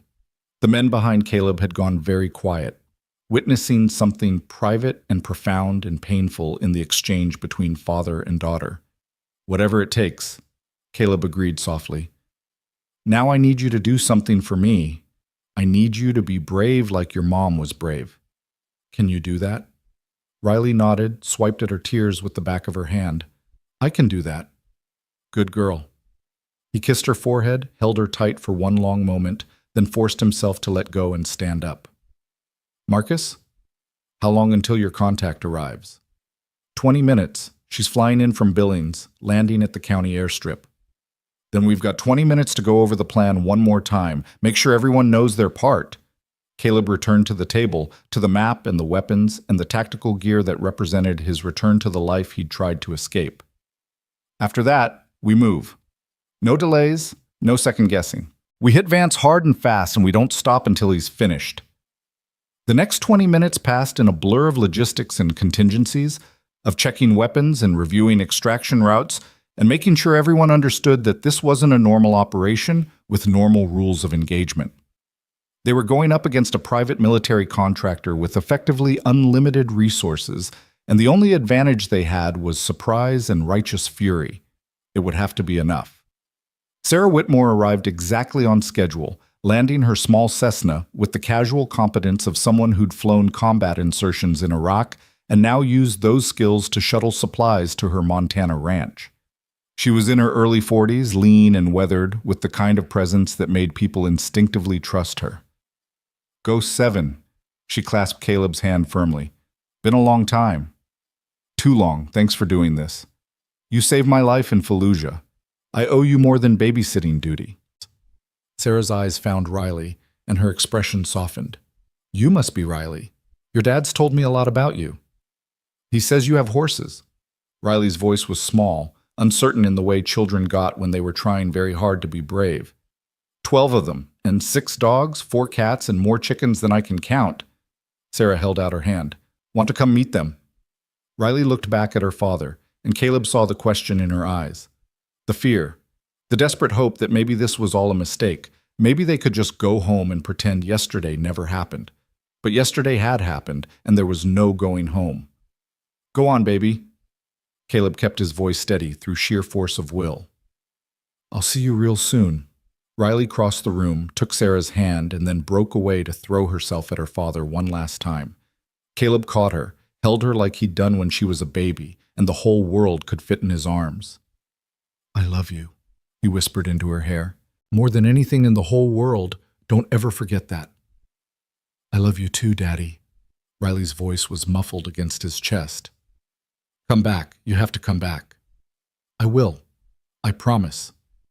Then Sarah was leading her away, talking about horses and open skies and all the things Montana had that Pennsylvania didn't, and Riley was walking toward the plane without looking back because looking back would make it too hard to leave. Caleb watched until the Cessna was airborne, until it was a small speck against the gray sky, until it disappeared completely beyond the tree line. Only then did he allow himself to turn away, to face the men who would follow him into whatever hell waited in the hours ahead. "Let's move," he said, and his voice was ice. "We've got a war to finish." They loaded into vehicles, 3 teams, 3 targets, 3 simultaneous strikes against an enemy who'd operated above the law for too long. Caleb rode with Foster, Thompson, and Ava, heading east toward Boston while the other teams split off toward their respective objectives. The drive was tense and quiet. Ava sat in the back seat scrolling through her phone, pulling up schematics of her own company's security systems with the detached efficiency of someone planning a heist. Thompson rode shotgun, checking and rechecking his gear with the methodical precision of a man who'd survived a dozen firefights by being prepared for everything. Foster drove, his eyes constantly scanning mirrors and side roads, tracking threats that probably weren't there yet, but definitely would be soon. And Caleb sat in the passenger seat, his mind already at the target, wargaming scenarios and contingencies, and all the ways this could go catastrophically wrong. "Talk to me about the security," he said to Ava. "What are we walking into?" "Standard corporate setup on the ground floor, metal detectors, badge readers, security guards who are mostly there to look intimidating. But the server room is different." Ava's voice was clinical, professional. Biometric locks, reinforced doors, dedicated security team. Only 5 people in the company have access, and I'm one of them. Vance will have anticipated that. He'll have people inside, waiting. Probably. But he won't have anticipated us coming in loud. Ava's smile was sharp. He thinks I'm running, trying to hide, going to ground. He doesn't know I've got a team of pissed-off SEALs backing my play. 8 pissed-off SEALs, Thompson corrected, and 1 very angry CEO with a score to settle. That's not a team, ma'am. That's a reckoning. The closer they got to Boston, the more Caleb felt the familiar pre-mission sensation, time slowing down, senses sharpening, his mind clicking into combat mode like a weapon being loaded. He'd missed this, he realized with some surprise. Not the violence itself, but the clarity, the absolute focus that came from knowing exactly what needed to be done and having the skills to do it. For 6 years, he'd been Caleb the mechanic, Caleb the father, Caleb the man trying to be normal. But normal had never fit quite right, like a jacket that was slightly too small, restrictive, and uncomfortable. This, though, this felt right. His phone buzzed with a text from Hernandez. Team 1 was in position in Manhattan, waiting for the go signal. A minute later, Williams confirmed Team 2 had eyes on the Vermont cemetery. "We're 5 minutes out," Foster announced. "Everyone clear on the plan?" "Clear," Thompson said. Ava nodded. "I get us to the server room, you 3 handle security, we grab the drive and exfiltrate before police response arrives. Simple." "Nothing's ever simple," Caleb said. But he was checking his gear as he said it. Pistol loaded and chambered, spare magazine secured, tactical vest tight and positioned correctly. "But it's a good plan. Foster, drop us at the north entrance. Less foot traffic, easier to control. Thompson, you're on point. Ava stays between us. I've got rear security. And if we make contact, neutralize and move. No unnecessary casualties, but we're not leaving witnesses who can slow us down." Caleb's voice was hard.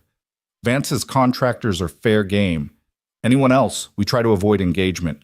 But gentlemen, we're not getting caught. We're not getting stopped. We get that drive and we get out, no matter what it takes."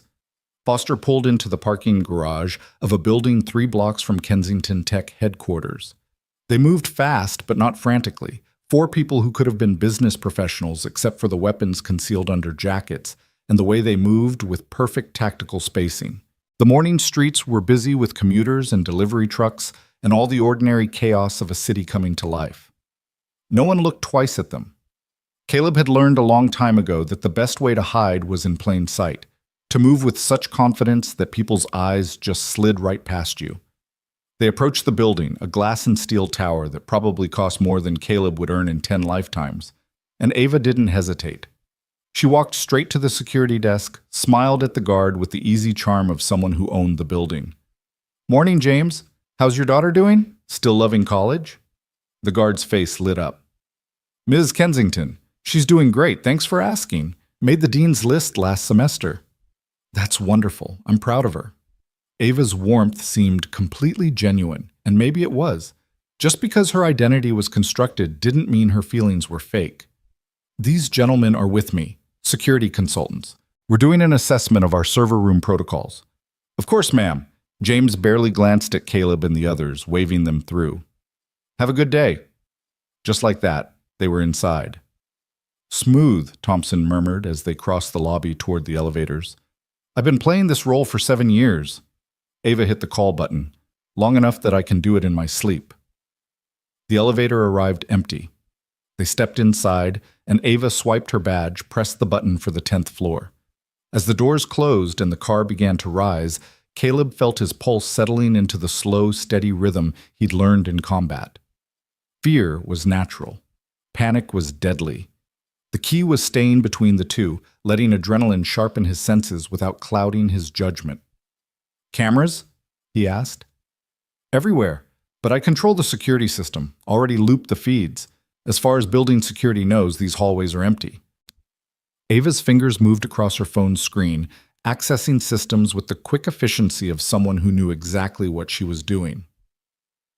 We've got maybe 10 minutes before someone notices the anomaly and sends a patrol to check. The elevator chimed. 10th floor. The doors opened onto a corridor that looked like every other corporate hallway. Neutral carpet, blank walls, fluorescent lights that made everything look slightly unreal. But Caleb could feel the difference. This was restricted space. Secure. Protected. Dangerous. Contact, Thompson said softly. Two men in suits standing outside the server room door. They had the build and bearing of military contractors trying to pass as corporate security, but their eyes gave them away. Hard eyes, watchful eyes, eyes that had seen violence and were prepared to deliver it. They saw Ava and their hands move toward weapons concealed under expensive jackets. Caleb was faster. He moved like water, smooth and inevitable, closing the distance before the first contractor could draw his pistol. His hand locked around the man's wrist, twisted, and the weapon clattered to the floor. Caleb's elbow caught him in the solar plexus, drove the air from his lungs, and he dropped without a sound. Thompson took the second contractor with similar efficiency, a quick combination of strikes that left the man unconscious on the carpet. The entire engagement lasted maybe 4 seconds, over before it really began. Clock's running, Caleb said, dragging the unconscious contractors into a nearby conference room and zip-tying their hands behind their backs. Ava, the door. She moved to the server room entrance, pressed her hand against the biometric scanner. It beeped, flashed green, and the heavy door swung open on silent hinges. The room beyond was exactly what Caleb expected. Rows of server racks humming with quiet power. The air kept artificially cool, cables running like veins through the technological heart of Ava's company. Somewhere in this maze of hardware and data was the proof they needed. Third rack from the left, middle shelf, Ava said, moving with purpose. The drive is hidden inside a dummy server casing. Looks like part of the regular equipment, but it's actually a standalone unit. She reached the rack, opened the casing with hands that barely trembled, and pulled out a device no bigger than a deck of cards. Such a small thing, Caleb thought. Such a small thing to contain so much destruction. Got it. Ava held up the drive like a trophy. Now The explosion came from somewhere below them, a deep concussive boom that shook the entire building. The lights flickered. Emergency alarms started screaming. That's not us, Foster said. No. But Caleb's mind was already racing through possibilities. That's Vance. He's not trying to stop us. He's trying to destroy the evidence. Thompson, Foster, we need to move now. They ran for the elevator, but the doors were locked down by the building's emergency protocols. The stairs, then. Caleb hit the stairwell door at a dead run, the others right behind him, and they pounded down the concrete steps while somewhere below them another explosion rocked the building. He's going to bring the whole tower down, Ava gasped. He's going to kill everyone in this building just to make sure we don't get out with that drive. We're getting out. Caleb's voice was absolute certainty built on nothing but will. Keep moving. They burst out onto the 8th floor just as a third explosion tore through the levels below. The floor beneath Caleb's feet shifted sickeningly, and he knew with cold clarity that Vance had placed charges in the building's support structure. This wasn't just about destroying evidence. This was about sending a message. No one crosses me and lives. Fire escape, Caleb shouted over the alarms. East side of the building. They crashed through an office suite, scattering shocked employees who were already evacuating. The fire escape was old steel, rusted, and probably not up to code, but it would hold. It had to hold. Caleb went first, testing the structure, then waved the others through. They descended in controlled chaos, floor by floor, while police sirens wailed in the distance and smoke began pouring from the lower levels. They were 3 floors from the ground when Caleb heard the distinctive crack of gunfire. Someone was shooting at them from another building. Not random chaos, targeted fire from a professional sniper trying to slow them down. Down! Now! Caleb threw himself against the building's wall, pulling Ava with him. A bullet sparked off the fire escape's railing where her head had been a second before. Thompson returned fire without hesitation, his pistol barking 3 quick shots toward the sniper's position. not expecting to hit anything at this range, just making the shooter think twice about exposing himself for another shot. "Go!" Thompson shouted. "I'll cover." They went. Down the last 3 floors at a pace that was barely controlled, falling, hitting the ground running as the building groaned and shuddered above them. People were streaming out of the main entrance, a panicked mob that provided perfect cover for 4 more people trying to blend in and disappear. Caleb's phone buzzed. Marcus, calling from the cabin. He answered while running, Foster and Ava flanking him, Thompson bringing up the rear. "We're seeing news reports," Marcus said, his voice tight. "Boston PD is calling it a terrorist attack. Multiple explosions, possible building collapse. Please tell me you're not in that building." "We got out. We have the drive." Caleb dodged around a stopped car, its driver staring up at the smoking tower in shock. "What about the other teams?" "Hernandez called in 30 seconds ago. They have the Manhattan Drive, light casualties. Williams is still radio silent from Vermont. Keep trying to reach them. We're heading to the rally point." Caleb had picked a warehouse in South Boston as their contingency meeting location, neutral ground, easy to defend, multiple exit routes. "We go public as soon as all teams confirm they have their packages." Another explosion, this one so loud it felt like a physical force. Caleb risked a glance back and saw the Kensington Tech Tower's upper floors beginning to collapse in on themselves, pancaking down in a controlled demolition that Vance must have spent days planning. How many people were still inside? How many innocent employees who'd had nothing to do with Helix or classified research or any of this would die because they'd been in the wrong building at the wrong time? "He's a monster," Ava breathed, watching her company, her life's work, turning to rubble and flame. "He's actually a monster." "Yeah," Caleb's voice was flat. "That's why we're going to stop him." They reached Foster's vehicle and piled in, pulling away just as the first police cars arrived. The city was chaos, emergency vehicles screaming past, civilians filming the disaster on their phones, news helicopters already circling overhead. Perfect cover for 4 people who needed to disappear. Caleb's phone rang again. This time it was Hernandez. "Ghost, we've got a problem. Vermont team isn't responding. Last check-in was 20 minutes ago. They were about to enter the cemetery when..." Static filled the line, then cleared. "When they spotted at least a dozen hostiles moving into position. I think they walked into an ambush." Caleb's blood went cold. Williams, Patterson, Burke. 3 good men who'd come out of retirement because he'd asked them to.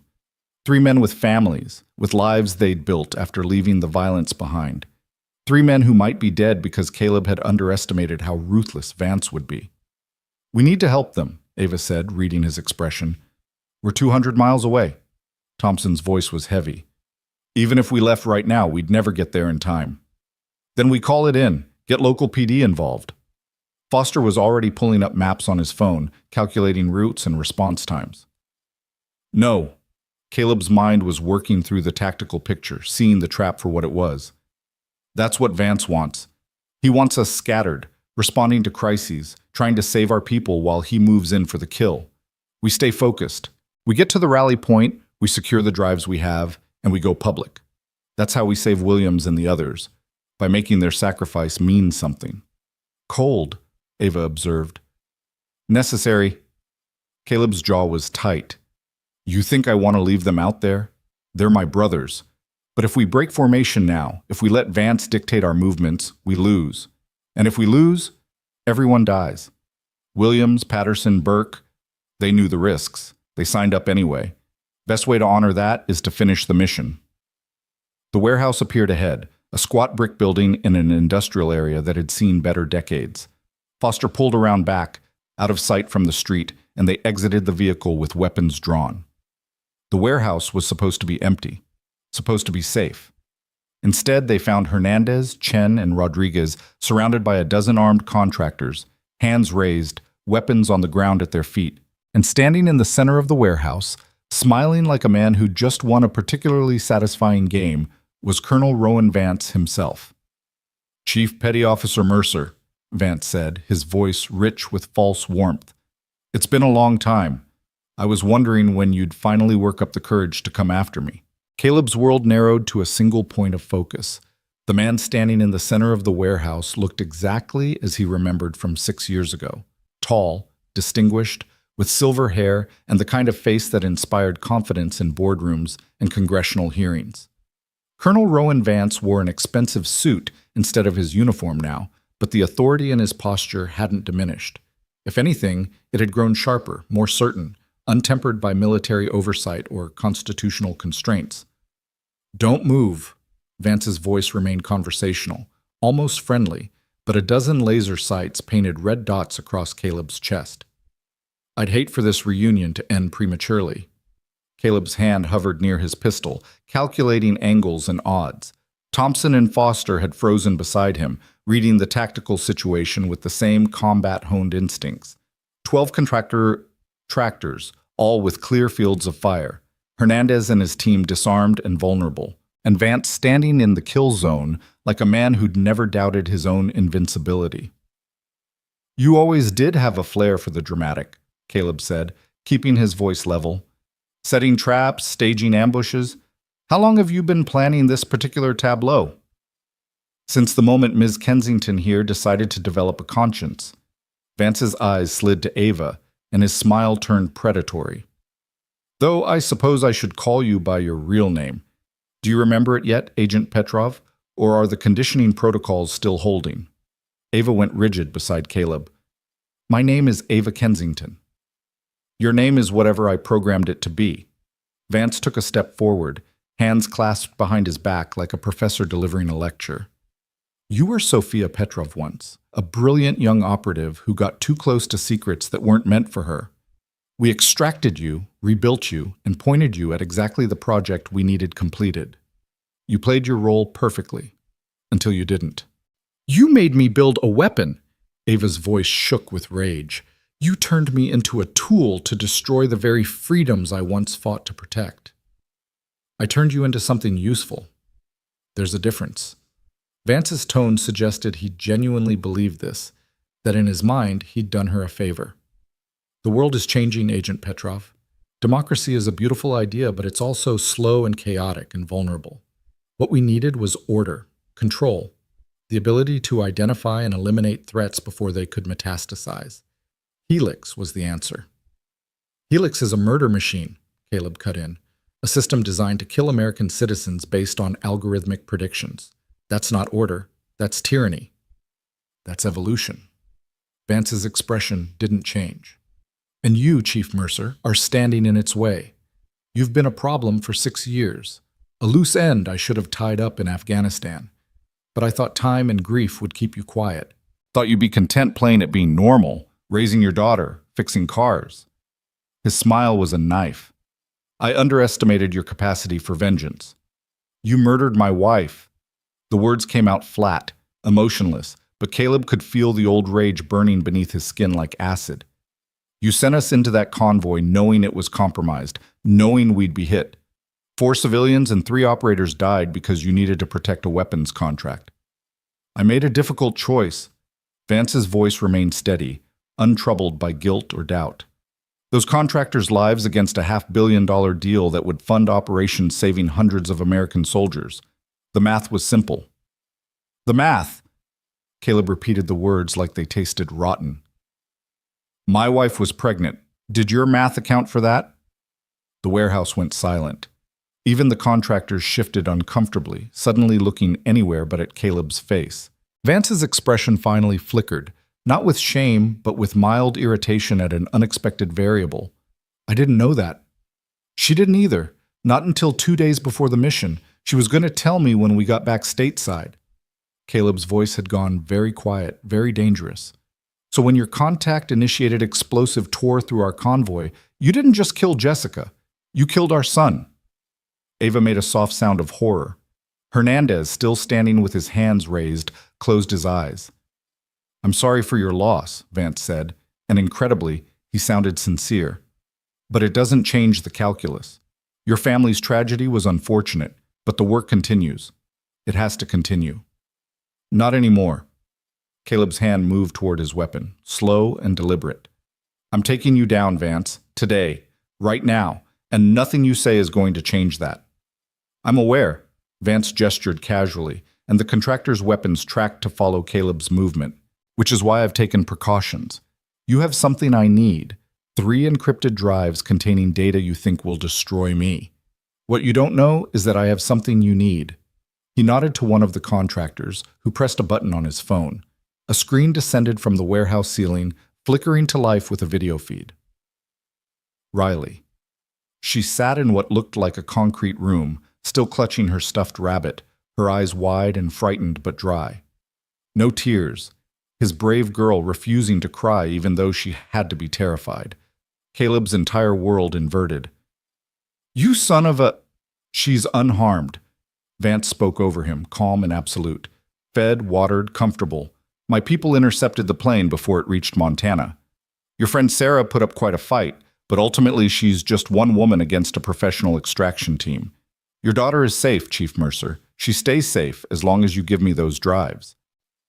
The rage that filled Caleb was unlike anything he'd experienced. Losing Jessica had broken him, but threatening Riley, actually taking his daughter, putting her in a cage, using her as leverage, that went beyond breaking. That was annihilation of everything he'd tried to build from the ruins of his old life.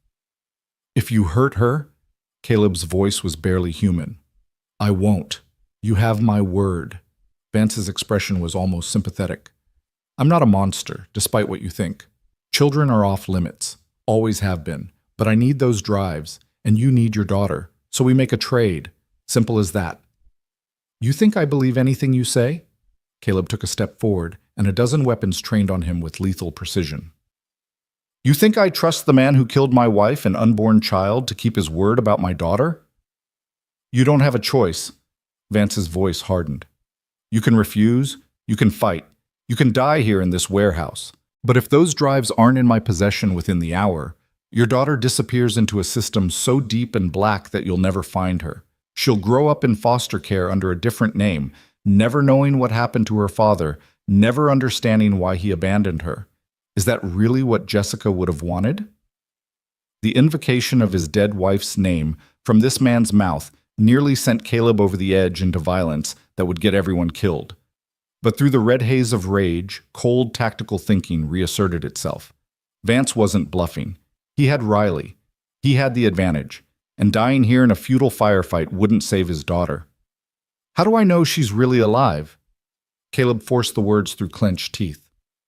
That feed could be recorded. She could already be dead. Vance nodded to the contractor with the phone again. The video feed shifted, became a live two-way connection. Riley's face filled the screen and Caleb heard her gasp. Daddy? I'm here, baby. Caleb stepped closer to the screen, needing her to see him, to know he was coming. Are you okay? Did they hurt you? I'm scared. Riley's voice cracked, but she kept her composure with that devastating bravery she'd inherited from her mother. The bad men took me off the plane. Sarah tried to stop them, but there were too many. She told me to be brave, to trust that you'd find me. I will find you, I promise. Caleb looked past his daughter's face, trying to identify anything in the background that might indicate her location. Concrete walls, no windows, industrial lighting, could be anywhere. Just hold on a little longer, okay? Enough. Vance gestured, and the screen went dark. You've confirmed she's alive. Now let's discuss terms. The 3 drives in exchange for your daughter's location. You have 1 hour to retrieve the other 2 drives from your teammates. Once I have all 3, I'll tell you where she is. And then you'll kill us all anyway. Ava's voice was bitter. You can't let us live. We know too much. Perhaps, Vance conceded the point with a slight shrug. But you'll be alive long enough to save the girl. That's something. More than most people in your position would get. Caleb looked at Hernandez, at Chen, and Rodriguez still standing with hands raised, at Thompson and Foster beside him. His team, his brothers, men who'd followed him into this disaster and would follow him into whatever came next. Then he looked at Ava, seeing his own rage and helplessness reflected in her eyes. They'd come so close. 2 drives secured, 1 team still fighting in Vermont, and victory had seemed almost possible. But Vance had done what Vance always did. He'd found the pressure point, the weakness, the one thing Caleb couldn't sacrifice no matter what the tactical situation demanded. He'd weaponized Riley against her own father. How do we do this? Caleb asked, hating every word. Smart man. Vance actually smiled, like Caleb had passed some kind of test. You and Miss Kensington will retrieve the Vermont drive personally. I'm sending a team with you to ensure compliance. Once all 3 drives are in my possession and verified authentic, I'll release your daughter's location. How do I know you'll actually do that? You don't. Vance's honesty was almost refreshing in its cruelty. But it's the only chance you have, so you'll take it. Caleb's mind raced through options, all of them bad. Fight now and watch Riley disappear forever. Surrender the drives and hope Vance kept his word despite having no reason to. Run and spend the rest of Riley's childhood looking over their shoulders, never safe, never free. Or find a 4th option, something Vance hadn't anticipated, something that turned his own trap against him. I'll need to contact the Vermont team, Caleb said. Make sure they're still operational. Of course. Vance gestured magnanimously. Though I should mention that my people engaged them approximately 30 minutes ago. Last report indicated casualties on both sides. Whether your friends are still alive? He trailed off with a shrug. Williams, Patterson, Burke. 3 more names added to the butcher's bill Vance had been running for years. 3 more reasons this man needed to be stopped, regardless of cost. But not at the cost of Riley. Never at the cost of Riley.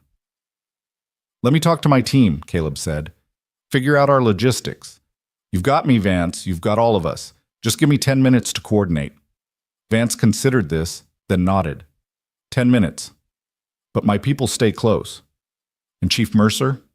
Don't try anything heroic. You're not in a position to be a hero anymore. You're just a father trying to save his daughter. Remember that. The contractors pulled back slightly, giving Caleb's group space but keeping weapons trained and ready. Caleb moved close to his team, pitching his voice low enough that Vance's men wouldn't overhear. This is bad, Hernandez said quietly. He's got us boxed in. I know. Caleb's mind was working furiously, pieces of a plan starting to come together. Marcus is still free, still has access to our dead man switches and automated releases. If we can delay Vance long enough, if we can keep him focused on getting those drives while Marcus works the information warfare angle. That's a long shot, Chen interrupted. Vance has your daughter. You really think he's going to let any of us walk away from this? No. Caleb met each man's eyes in turn. I think he's going to try to kill us all once he has what he wants. But I also think he's underestimating us. He thinks having Riley gives him absolute control. He thinks we're defeated. Aren't we? Thompson's question was blunt. We're tactical. Caleb's voice was hard. There's a difference. We give him the drives, yes. We play along, follow his script, but we build in fail-safes he doesn't know about. We coordinate with Marcus. And the second Riley is clear, the second she's safe, we take him apart, Foster finished. Piece by piece. Caleb looked at Ava. Your company's data, the drives. How long would it take someone with technical expertise to verify they're authentic? At least an hour, maybe 2 if they're being thorough. Ava's eyes narrowed as she followed his logic. You want to give him the drives, but make him think he needs to verify them before letting Riley go. I want to buy time. Time for Marcus to move our information to places Vance can't reach. Time for our story to start leaking through channels he can't control. Time to turn his victory into the thing that destroys him. Caleb pulled out his phone, started composing a message to Marcus with his back turned to block Vance's line of sight. He's got Riley, but we've got the truth. And if I've learned anything in 6 years of being a father, it's that sometimes the hardest thing and the right thing are the same thing. That's from a Disney movie, Rodriguez said. Doesn't make it less true. Caleb hit send on the message, then turned back to face Vance. We'll do it. We'll get your drives. But I want proof of life every hour. I want to see my daughter, talk to her, confirm she's okay. That's non-negotiable. Vance appeared to consider this, then nodded. Acceptable. I'm not a monster, Chief Mercer. I gain nothing from harming a child. You're sending armed men to ensure my compliance while you hold my daughter hostage, Caleb said flatly. You crossed into monster territory the moment you involved Riley. Perspective. Vance smiled that infuriating smile. What you call monstrous, I call effective. Now, shall we get moving? Your daughter's waiting, and I'm not a patient man. The ride to Vermont happened in a haze of barely controlled violence. Caleb, Ava, Thompson, and Foster were loaded into one of Vance's vehicles, a luxury SUV with bulletproof glass and contractors in the front seats. Hernandez and the others were held at the warehouse under guard, insurance against Caleb trying anything unexpected. They drove in silence through the afternoon, heading north through Massachusetts and into Vermont's autumn landscape. The trees were burning with color, brilliant reds and golds against the gray sky, beautiful and oblivious to the human drama playing out beneath their branches. Caleb used the drive to think, to plan, to communicate with Marcus through carefully coded text messages that looked like nothing more than a father checking in on his daughter's welfare. Marcus was moving fast, distributing copies of their evidence to journalists, activists, and congressional staffers through encrypted channels. The information wasn't public yet, but it was spreading, becoming harder to contain with each passing hour. Time, Caleb thought. Just buy enough time for the dam to break. They reached the cemetery outside of Rutland just as the sun was setting, painting long shadows across weathered headstones and fall-brown grass. The place looked peaceful, pastoral, the kind of small-town graveyard where generations of the same families were buried together. It looked nothing like a battlefield. But the burned-out shell of a vehicle near the entrance told a different story, as did the blood on the grass, the bullet casings scattered like seeds, the way the contractors approaching the site moved with weapons ready and eyes scanning for threats. "Your friends put up quite a fight," one of Vance's men said with something almost like respect. "Took out 5 of ours before we finally neutralized them." "Are they alive?" Caleb forced the question through a throat tight with dread. 2 are. The third didn't make it. Caleb closed his eyes briefly, adding another name to the ledger of debts Vance owed. Which one? Williams, who'd made terrible jokes to cover his fear before every mission? Patterson, who'd saved Caleb's life in Fallujah? Burke, who'd retired to teach high school history and coach football? It didn't matter. One of his brothers was dead. One of the men who'd answered his call, who'd trusted him, who'd believed stopping Vance was worth the risk. "Where are the survivors?" Caleb asked. "Secured. You'll see them after you retrieve the drive." The contractor gestured toward the cemetery. "Your CEO knows which grave. Go get it. And Chief? Don't try anything. We have shooters positioned with clear lines of sight. You so much as sneeze wrong, and we put you down." Ava moved first, walking into the cemetery with her shoulders squared and her head high. Caleb followed, hyper-aware of the weapons tracking their movement, of the tactical positions Vance's men had taken, of how exposed they were in the open ground. "This way," Ava said quietly.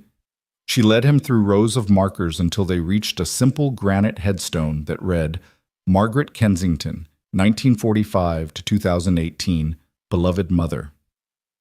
"My mother," Ava said, kneeling beside the grave. "Or the woman they told me was my mother. I have memories of her, birthday parties, bedtime stories, teaching me to ride a bike, but now I don't know if any of it's real or just programming." "It's real to you," Caleb said. "That's what matters."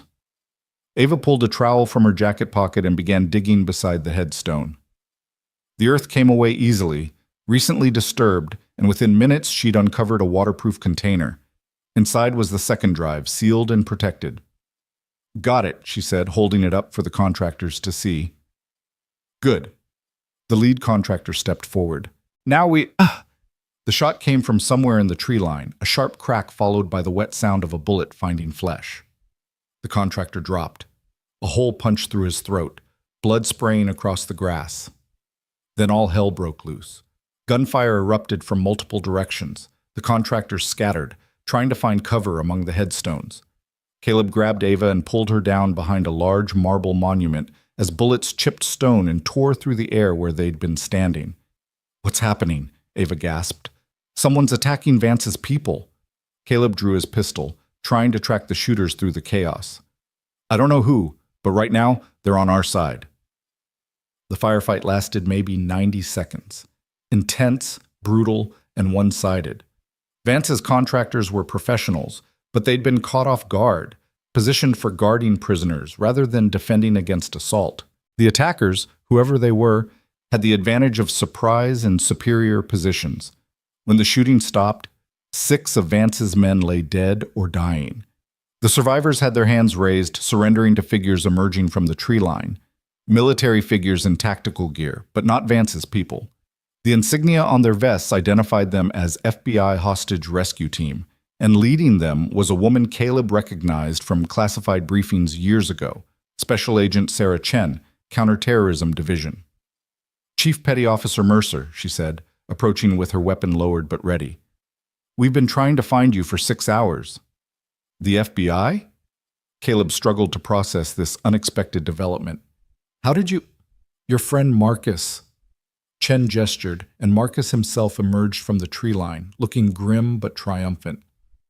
"He contacted us this morning with evidence of a domestic terrorism threat. Took some convincing, but once we verified the information about Project Helix and Colonel Vance's operations, we mobilized every available asset. We've been tracking Vance's movements, intercepting his communications, building a case." "Riley," Caleb grabbed Chen's arm, "Vance has my daughter. He's holding her hostage to force our compliance. If he finds out you're involved, we know about Riley." Chen's expression softened slightly. "We've been tracking her location through cell tower triangulation. She's being held at a private facility outside of Concord, New Hampshire. We have teams moving on that location right now." Hope flared in Caleb's chest, painful and desperate. "She's alive? You're sure?" "We've had eyes on the building for the last hour. She's alive, Chief Mercer, and we're going to get her back." Chen pulled out a tablet, showed him thermal imaging of a building with multiple heat signatures, one small signature in a ground floor room. "That's her. We go in hard and fast, extract her before Vance's people know what's happening. I'm coming with you." "No." Chen's voice was firm. "You're emotionally compromised. You'd be a liability on the rescue operation. Let my people do their job." "She's my daughter," Caleb's voice cracked. "I'm not sitting on the sidelines while someone else saves her." "You won't be on the sidelines. You're coming with me to take down Vance." Chen's smile was cold. "We've already secured 2 of the drives, Manhattan and here. We know he's after the 3rd one from the Boston server room, except that building collapsed. Vance doesn't know we have copies of everything. He thinks those drives are his last chance to contain the damage." "So we use them as bait," Ava said, understanding dawning. "We let him think he can still win." "Exactly." Chen looked at her with approval. "Ms. Kensington, or should I say Agent Petrov, your conditioning is breaking down. How much do you remember?" "Enough." Ava's voice was hard. "Enough to want to see Vance destroyed." "Then let's give you that chance," Chen gestured, and her team began efficiently zip-tying the surviving contractors. "We have Vance's location. He's at a private estate in the Berkshires, waiting for you to deliver the drives. He doesn't know we're coming. He thinks he's still in control." "Let's show him otherwise," Caleb said. They loaded into FBI vehicles, and Marcus moved to ride with Caleb. "Sorry I couldn't tell you earlier," he said. "But I needed to make contact with the feds without tipping off Vance. The man's got moles everywhere, DOD, CIA, probably even Bureau itself. Had to go through back channels, people I trusted from my agency days." "You did good." Caleb gripped his friend's shoulder. "Is Sarah okay? They said Vance's people intercepted the plane." "She's fine. Pissed off, but fine. Took a round in the shoulder, but she managed to get Riley hidden in the plane's cargo hold before they grabbed her. The kidnappers thought they had your daughter, but they actually got a decoy. Sarah's ranch hand's daughter, similar age and appearance. She's safe now, scared but unharmed. Real Riley is with our people, secured and protected." The relief that washed through Caleb was so intense it almost hurt. "She's safe. My daughter is safe. Safe and waiting for her dad to come home." Marcus's expression was serious. "But Caleb, there's something else. Williams didn't make it. Burke and Patterson are critical but stable. And Vance knows we're coming. He's got to. Too much has happened. Too many of his people have gone dark. He's going to be ready." "Good." Caleb checked his weapons with steady hands. "I want him ready. I want him to see it coming. I want him to know exactly who's destroying him and why." The drive to Vance's estate took 2 hours through mountain roads that wound through wilderness as dark and deep as the ocean floor. They traveled in a convoy, FBI vehicles backed by local SWAT, and even a couple of Army Rangers that Chen had somehow pulled in through connections Caleb didn't want to examine too closely. This wasn't a small operation anymore. This was the full weight of federal law enforcement coming down on a man who'd spent years operating in the shadows, believing himself untouchable. The estate appeared through the trees like something from a Gothic novel, a sprawling compound surrounded by walls and gates, and almost certainly enough security measures to qualify as a fortress. Lights blazed from every window. Vehicles were parked in military precision across the grounds. Vance was ready. "We have warrants," Chen said, reviewing her tablet. "Federal terrorism charges, conspiracy, murder, dozens of counts. He's done, Chief Mercer. Whether he surrenders or fights, Colonel Rowan Vance's career is over." "I don't care about his career." Caleb stared at the compound, at the man somewhere inside who'd destroyed his family, who'd threatened his daughter, who'd turned American intelligence capabilities against American citizens. "I care about justice." "You'll get it," Chen keyed her radio. "All teams move into position. We go on my signal.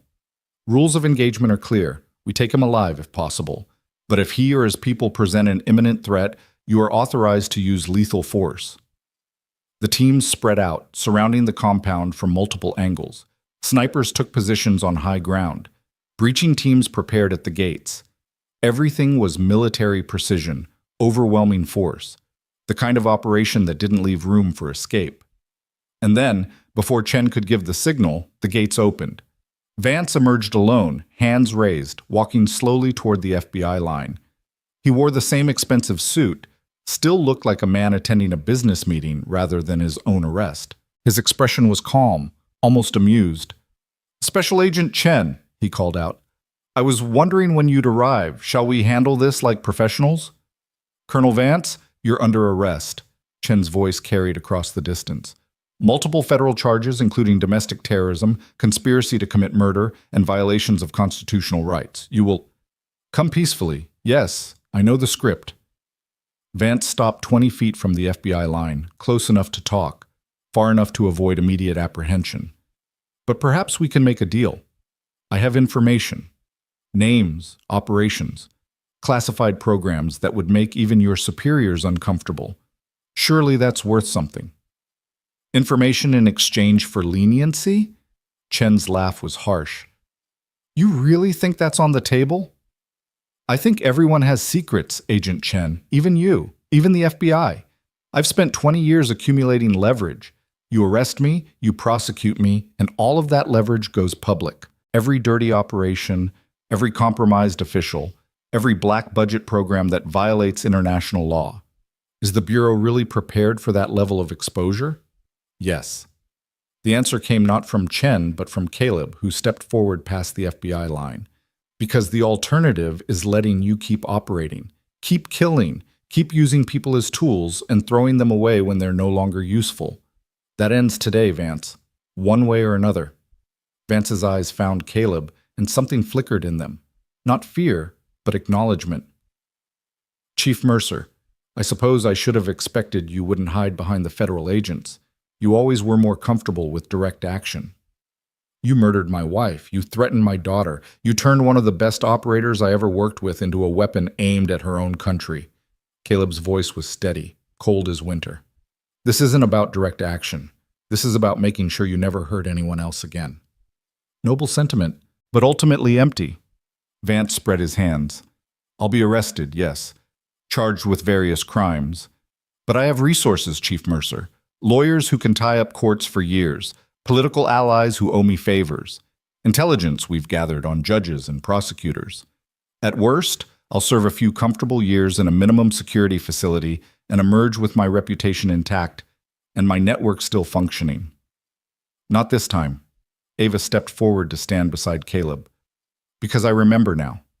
I remember everything you did to me, everything you made me do, every person I hurt because of your conditioning, and I'm going to testify. In open court, in front of cameras, the whole world will know what you are."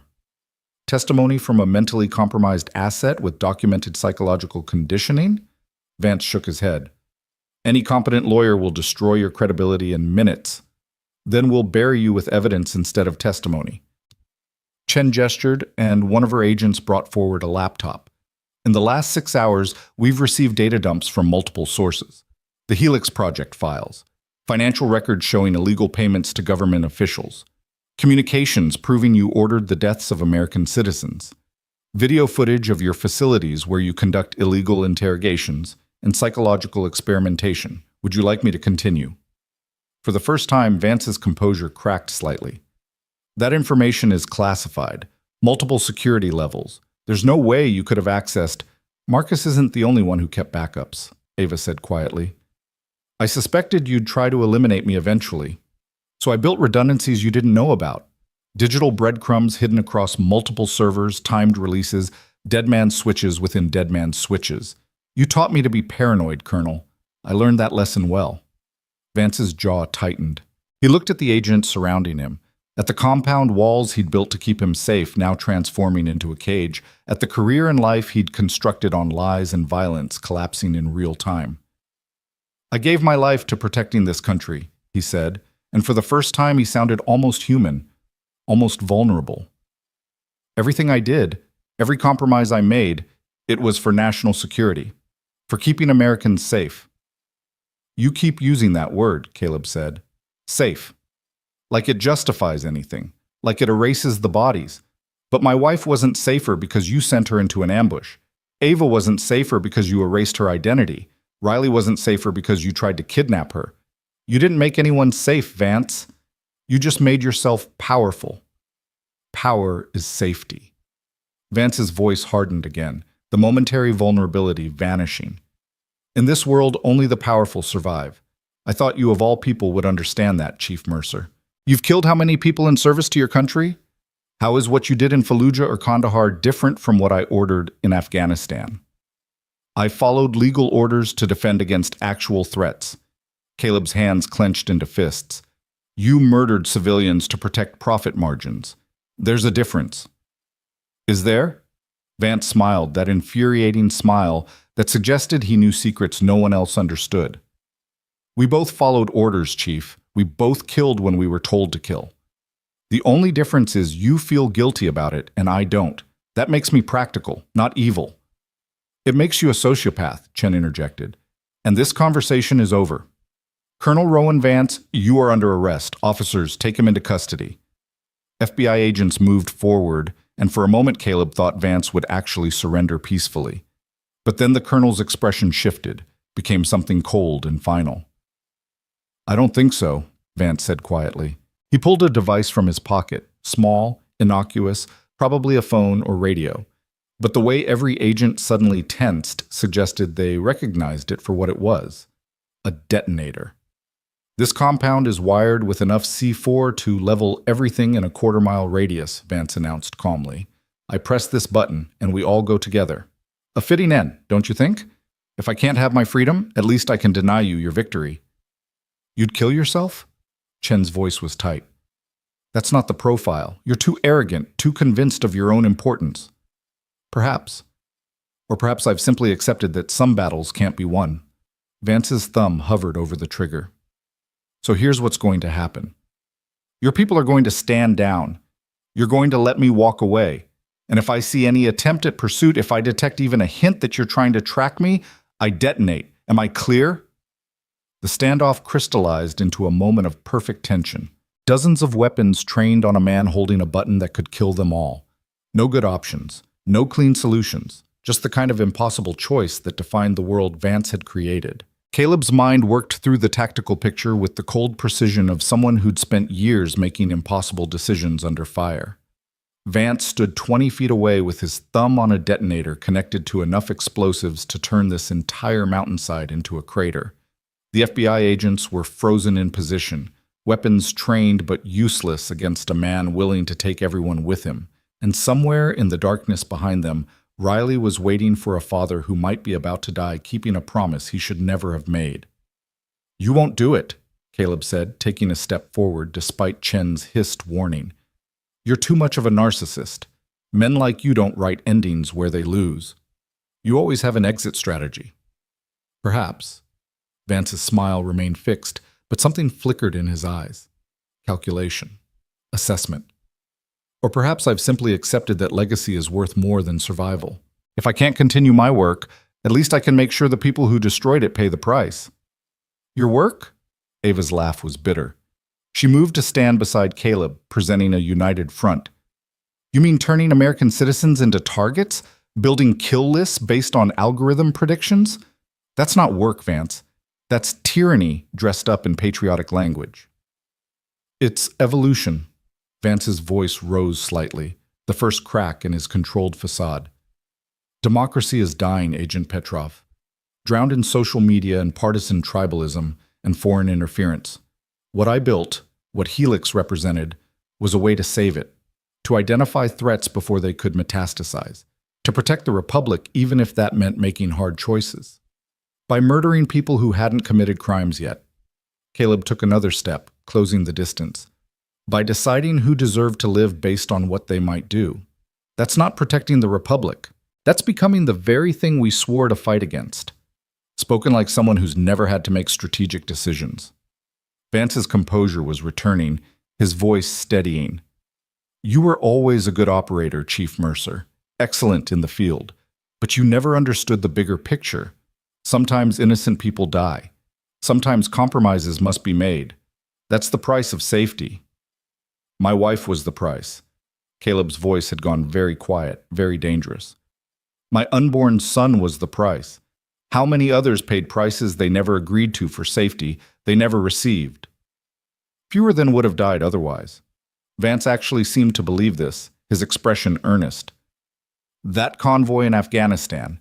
Yes, I knew the route was compromised, but if I'd canceled the mission, we'd have lost a weapons contract worth $500 million, money that funded operations saving hundreds of American soldiers. The math was simple. 4 contractors and 3 operators against hundreds of lives saved. What would you have chosen? I would have chosen not to send people into a kill zone with bad intel. Caleb was close now, close enough to see the sweat beading on Vance's forehead despite the cool mountain air. I would have chosen honesty over expedience. I would have chosen to be a man instead of a monster. Easy words from someone who's never carried the weight of command. Vance's thumb pressed fractionally harder on the trigger, and Caleb could see the agents behind him tensing, preparing for the explosion that would end all of them. Stand down, Chief Mercer. Last warning. Another step, and I press this button. No, you won't. The voice came from behind Vance, from the compound's open gate, and it carried the flat certainty of someone who just won a game Vance didn't know he was playing. Marcus emerged from the shadows, and he wasn't alone. With him was a woman in her 60s wearing business attire and an expression of absolute authority. Caleb recognized her from classified briefings, Director Helen Morrison, head of the FBI's National Security Branch, and one of the few people in Washington with enough power and integrity to be genuinely feared. Colonel Vance. Morrison's voice could have cut glass. That detonator in your hand? It's been disabled for the last 15 minutes. My technical team intercepted your wireless signal and replaced it with dead air. You're pressing a button connected to nothing. Vance's face went white. His thumb jabbed the trigger once, twice, 3 times in rapid succession. Nothing happened. No explosion. No fire. Just the soft plastic click of electronics that no longer functioned. You're bluffing, Vance said, but his voice shook. Test me. Morrison stepped forward, flanked by additional agents who'd come through the compound behind her. Press it again, see what happens. See, or accept that you've lost and surrender with whatever dignity you have left. For a long moment, Vance stood frozen in indecision. Then his hand dropped, the useless detonator falling to the dirt at his feet. His shoulders sagged. The armor of certainty and control he'd worn for decades cracked and fell away, leaving behind only an old man facing consequences he'd spent a lifetime avoiding. I was protecting America, he said quietly. Not to anyone in particular, maybe to himself, maybe to history. Everything I did was for this country. You were protecting your own power. Morrison gestured and agents moved forward to secure him. The United States of America doesn't need men like you deciding who lives and who dies. That's what courts are for. That's what juries are for. That's what democracy means. They cuffed Vance with practiced efficiency, reading him his rights in voices devoid of sympathy or mercy. He didn't resist, didn't speak.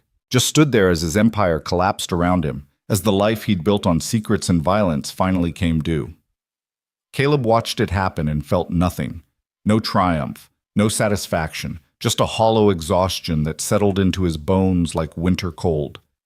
Vance in handcuffs didn't bring Jessica back, didn't erase 6 years of grief and nightmares, didn't undo the damage done to Ava or the fear Riley had experienced, or the death of Williams and the injuries to Burke and Patterson. Justice wasn't healing. It was just the end of bleeding. Chief Mercer. Morrison approached him as agents loaded Vance into an armored vehicle. You should know. We have your daughter. She's safe at our field office in Concord. Asking for you. Probably time you went and got her. The words hit Caleb like a physical blow. Riley. Safe. Alive. Waiting for him. Thank you. His voice was rough, barely functional. I have to. Go. Morrison's expression softened slightly. We'll need your statement eventually, but that can wait. Your daughter's been through enough. Get her home. Caleb turned to find Marcus already standing beside an FBI vehicle, keys in hand. Come on, Ghost. Let's go get your girl. The drive to Concord passed in a blur. Caleb sat in the passenger seat, his hands shaking with delayed adrenaline and the overwhelming need to see Riley, to hold her, to confirm that she was really okay. Ava rode in the back, quiet and introspective, processing everything that had happened in the past 30 hours. You did it, she said finally. You stopped him. We stopped him. Caleb looked at her in the rear-view mirror. You're the one who kept those backups, who built the redundancies, who remembered who you were even after they tried to erase you. You're the hero in this story, Ava. I don't feel like a hero. Her voice was small. I feel like someone who woke up from a nightmare and discovered 7 years had passed. I have memories of being Ava Kensington, building a company, making friends, living a life. But now I don't know what's real and what's programming. Who am I supposed to be now? Whoever you choose. Caleb met her eyes. Vance doesn't own you anymore. The conditioning is breaking down. You get to decide what comes next. I don't know how to do that. None of us do, Marcus said from the driver's seat. We all just make it up as we go and hope we're not screwing up too badly. But Ava, you survived torture. You survived having your identity erased. You survived 7 years living a lie and still found the strength to fight back when it mattered. You're tougher than you think. They reached the FBI field office just after midnight. The building was a nondescript concrete structure that could have been a bank or insurance office, anonymous and forgettable. But to Caleb, walking through those doors, it was the most important building in the world, because Riley was inside.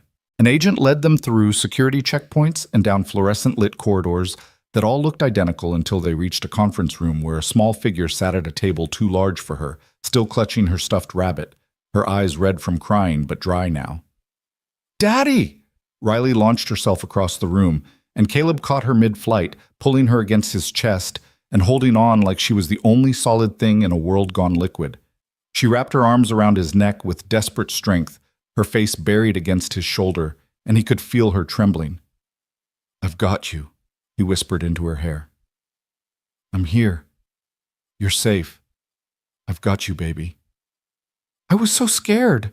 Riley's voice was muffled. The bad men said they'd hurt you if I didn't go with them.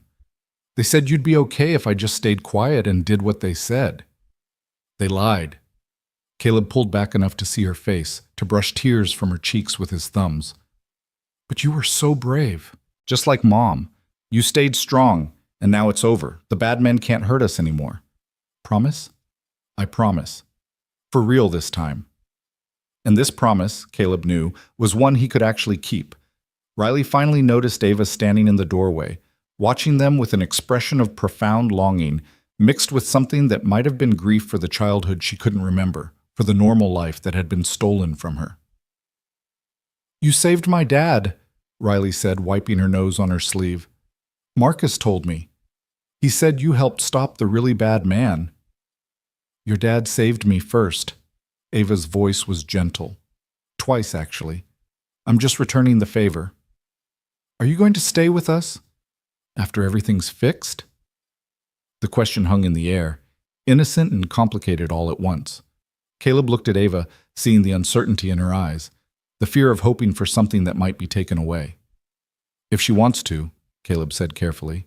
If she needs time to figure out who she is and what she wants, we'll understand.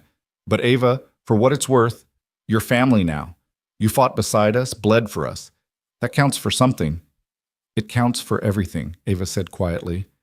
I don't know who I was before Vance erased me, but I know who I want to be now, and that person wants to help you rebuild. Both of you. Riley considered this with her characteristic seriousness, then nodded once. Okay, but you should know, Dad makes terrible pancakes. Someone's going to have to teach him. The laugh that escaped Caleb was unexpected, half sob and half genuine amusement. That's fair, I do make terrible pancakes. Among other things, Marcus added, grinning, your coffee could strip paint. Noted, Caleb stood, Riley still in his arms despite being slightly too big to carry comfortably. Can we go home? Real home, not a safe house or FBI facility, just home. We'll need statements, the agent who'd escorted them said. But Director Morrison has authorized a 48-hour grace period. Get some rest. Spend time with your daughter. We'll handle the paperwork later. They left Concord as the first gray light of dawn was breaking over the mountains. Marcus drove them back to Pennsylvania, back to the small town where Caleb had tried to build a normal life, and had instead found himself dragged back into the violence he'd tried to escape. But this time felt different. This time the violence had ended not with more death and running, but with justice and closure and the possibility of something better on the other side. The repair shop looked exactly as they'd left it. Bullet holes in the walls, blood still staining the concrete, wreckage from the firefight scattered across the floor. It should have felt like a crime scene. Instead, it felt like a starting point. We'll rebuild, Caleb said, surveying the damage. Better security. Reinforced walls. Maybe expand into something bigger than just auto repair. A training facility, Ava suggested. She'd been quiet during the drive, processing everything, but now her voice carried a new certainty. For veterans transitioning to civilian life, teaching them skills, helping them adjust, the company I built, Kensington Tech, I can repurpose it. Use the resources for something good instead of weapons development. That's a hell of an idea. Marcus looked impressed. You'd have plenty of customers. Lots of guys coming back from deployment with nowhere to go, no idea how to function in the normal world. Nothing about this world is normal, Caleb said, looking at the three of them. His daughter, his old friend, and the woman who'd started as a stranger and become something more in the space of 2 days. But maybe we can make it better anyway. The next weeks passed in a strange mixture of bureaucracy and healing. Caleb and Ava spent hours giving statements to FBI investigators, walking them through every detail of Vance's operations and the conspiracy that had nearly destroyed American democracy. The media coverage was intense. Every network running stories about the rogue colonel who'd built an illegal surveillance and assassination program, about the AI system designed to kill American citizens, about the web of corruption that had protected him for years. Some of the coverage was accurate. Most of it was sensationalized. All of it was exhausting. But through it all, Riley remained Caleb's anchor. She returned to school surrounded by extra security that made her simultaneously embarrassed and reassured. She made new friends and told them her dad was basically a superhero, but don't tell him I said that. She woke up crying from nightmares some nights, and Caleb would hold her until the fear passed, reminding her that the bad men were gone and the world was safe again. It wasn't entirely true. The world was never completely safe, but it was safer than it had been, and that had to be enough. Williams's funeral was held on a gray November day that felt appropriate for saying goodbye to a man who'd died fighting for something bigger than himself. Burke and Patterson attended in wheelchairs, still recovering but alive and determined to heal. The team gathered to honor their fallen brother, and Caleb gave the eulogy because Williams had no family left, and someone needed to tell the truth about how he'd lived and why he died. He came out of retirement for this, Caleb told the assembled mourners. He had a safe life, a quiet life, and he gave it up because I asked him to. Because stopping Vance mattered more than safety. I'll carry that responsibility for the rest of my life. But I'll also carry the memory of his courage, his loyalty, and his terrible sense of humor. We're all diminished by his loss, but we're all better for having known him. After the funeral, Hernandez pulled Caleb aside. You did right by him, Ghost, by all of us. Vance is behind bars, his network is being dismantled, and people are asking the right questions about oversight and accountability. That's legacy. That's worth dying for. I'd rather he was alive, Caleb said. So would I. But we don't get to choose how we go out. We only get to choose what we stand for while we're here. Hernandez gripped his shoulder. William stood for something. That counts. Colonel Rowan Vance's trial became a media circus that stretched through the winter and into spring. The prosecution presented overwhelming evidence: the Helix files, testimony from victims like Ava, financial records proving corruption at the highest levels of government. The defense tried every strategy imaginable, from claiming national security necessity to arguing that Vance had been operating under valid though classified orders. None of it worked. The jury deliberated for less than 6 hours before returning guilty verdicts on all 47 counts. Vance was sentenced to consecutive life terms without possibility of parole, effectively ensuring he'd die in prison. He showed no emotion when the verdict was read, maintaining his composure until the end, still believing somewhere in his narcissistic core that history would vindicate him. Caleb attended the sentencing with Ava and Riley. When the judge asked if the victims wanted to make impact statements, Ava stood. "You took my identity," she said, her voice steady and strong. "You took 7 years of my life, erased memories I'll never recover, and turned me into a tool for your ambitions. But you didn't take my strength. You didn't take my ability to choose what happens next. And I choose to make sure no one else suffers what I suffered. I'm dedicating my company and my resources to helping victims of psychological conditioning and military veterans who need support. That's your legacy, Colonel Vance. Not fear, not power, just people working to undo the damage you caused."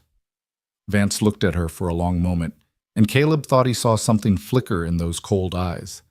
Not regret, exactly, but acknowledgement. Recognition that he'd lost not just his freedom, but the narrative itself. Then the marshals led him away, and Caleb never saw him again. Spring came to Pennsylvania with the gentle insistence of life reasserting itself after winter. The repair shop's reconstruction finished in March, and Caleb reopened it with a new name: Mercer Security and Engineering. The shop still fixed cars.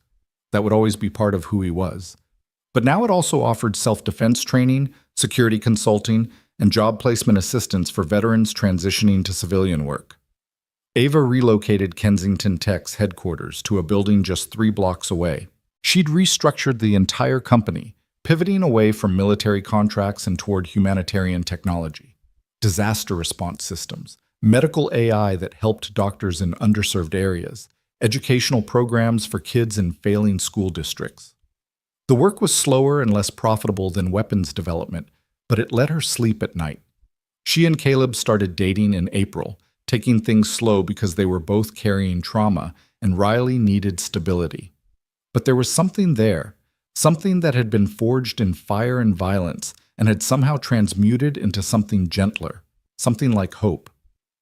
Riley turned 9 in May, and they threw her a birthday party at the shop with all her new friends, and half the town showing up because small-town communities rallied around one of their own who'd faced down evil and survived. She wore a tiara and made everyone sing happy birthday 3 times because, as she explained to Caleb, she'd missed enough celebrations during the scary time and was making up for it. Watching her blow out the candles, face bright with joy, surrounded by people who loved her, safe and happy and alive, Caleb felt something in his chest finally release. The grief of losing Jessica would never fully fade, but it no longer defined him. He'd kept his promise to her: keep Riley safe, whatever it takes. And he'd done more than that. He'd given their daughter a future worth living in a world marginally better than it had been before. That night, after the guests had left and Riley had finally crashed from sugar overload, Caleb found Ava sitting on the shop's front steps, watching stars emerge from the twilight sky. "You okay?" he asked, settling beside her. "I've been remembering more," she said quietly. Fragments from before. My real childhood, my real family. It's disorienting, having 2 sets of memories competing for space. But I think I'm starting to integrate them, starting to figure out who I am when I'm not being Vance's tool or anyone else's weapon. Who is that? Someone who wants to build instead of destroy. Ava leaned against his shoulder, comfortable and close. Someone who wants to help your daughter grow up strong and safe.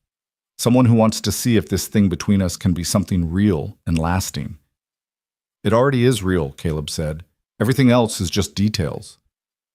They sat in comfortable silence, watching the stars, and Caleb thought about the journey that had brought them to this moment. The violence and loss, the fear and fury, the impossible choices and desperate gambles. All of it had led here to this quiet evening in a small Pennsylvania town, to a life being rebuilt from the ruins of everything that had come before. Marcus joined them eventually, carrying 3 beers he'd liberated from Caleb's fridge. "Thought you might need these. Big day." "Every day's a big day lately," Caleb observed, accepting the bottle. "True, but some days are bigger than others." Marcus raised his beer and toast. To Williams, to Burke and Patterson, to everyone who fought to stop a monster and paid the price. To Jessica, Caleb added quietly, who taught me what bravery really looks like. To second chances, Ava said, and the people brave enough to offer them. They drank to that, 3 survivors sitting on a mechanic shop's front steps, carrying scars that would never fully heal but had at least stopped bleeding.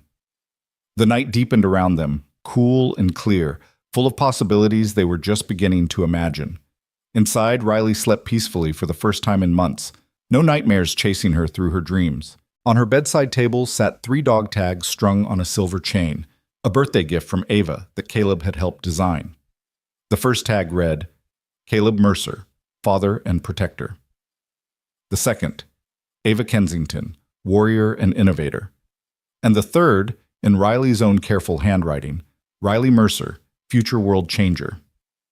They hung on the chain like promises made and kept, like proof that even in the darkest moments, even when violence threatened to destroy everything good and gentle, there was still room for hope, still possibility for healing, still the chance to build something better from the wreckage of what came before. Caleb had spent 6 years trying to escape his past, trying to pretend he was someone other than the warrior he'd been trained to be. But the events of these past months had taught him something important. He didn't need to choose between being a protector and being a father, between being a man of violence and a man of peace. He could be both. He could use the skills that had once been weapons to build defenses instead, could turn the training that had made him dangerous into something that kept others safe. He could be the man Riley needed and the man Jessica had believed he could become. 3 months later, on an August afternoon when the Pennsylvania heat made everything feel lazy and slow, Caleb stood in the backyard of their new house, a modest place with good bones and a big yard where Riley could play, and watched Ava teaching his daughter how to change a tire. They were laughing about something, their heads close together, and the scene was so perfectly normal that it made his throat tight. "You're staring," Marcus observed. He'd stopped by for dinner, as he did most Sundays now, part of the family they'd built from the fragments of their military brotherhood. "Just appreciating what we've got," Caleb said. "Never thought I'd have this again after Jessica died. Never thought I'd want it. Life has a way of surprising us, usually at the worst possible moment, but occasionally at the best ones too." Marcus clinked his beer against Caleb's. "You earned this, Ghost. Don't let guilt make you think otherwise." "I'm working on it." And he was. Therapy helped. So did time. So did watching Riley grow up happy and confident, seeing Ava slowly piece together her fractured identity into something whole and strong. Some days are easier than others. That's all any of us can ask for. Marcus checked his watch. "Speaking of which, I should get going. Got a date tonight with that teacher from Riley's school. What was her name again? Miss Rodriguez. And don't mess it up. Riley likes her, which means if you break her heart, my daughter will never forgive you." "Noted. No pressure or anything." Marcus grinned, then grew serious. "Caleb, I know I don't say it enough, but I'm proud of you.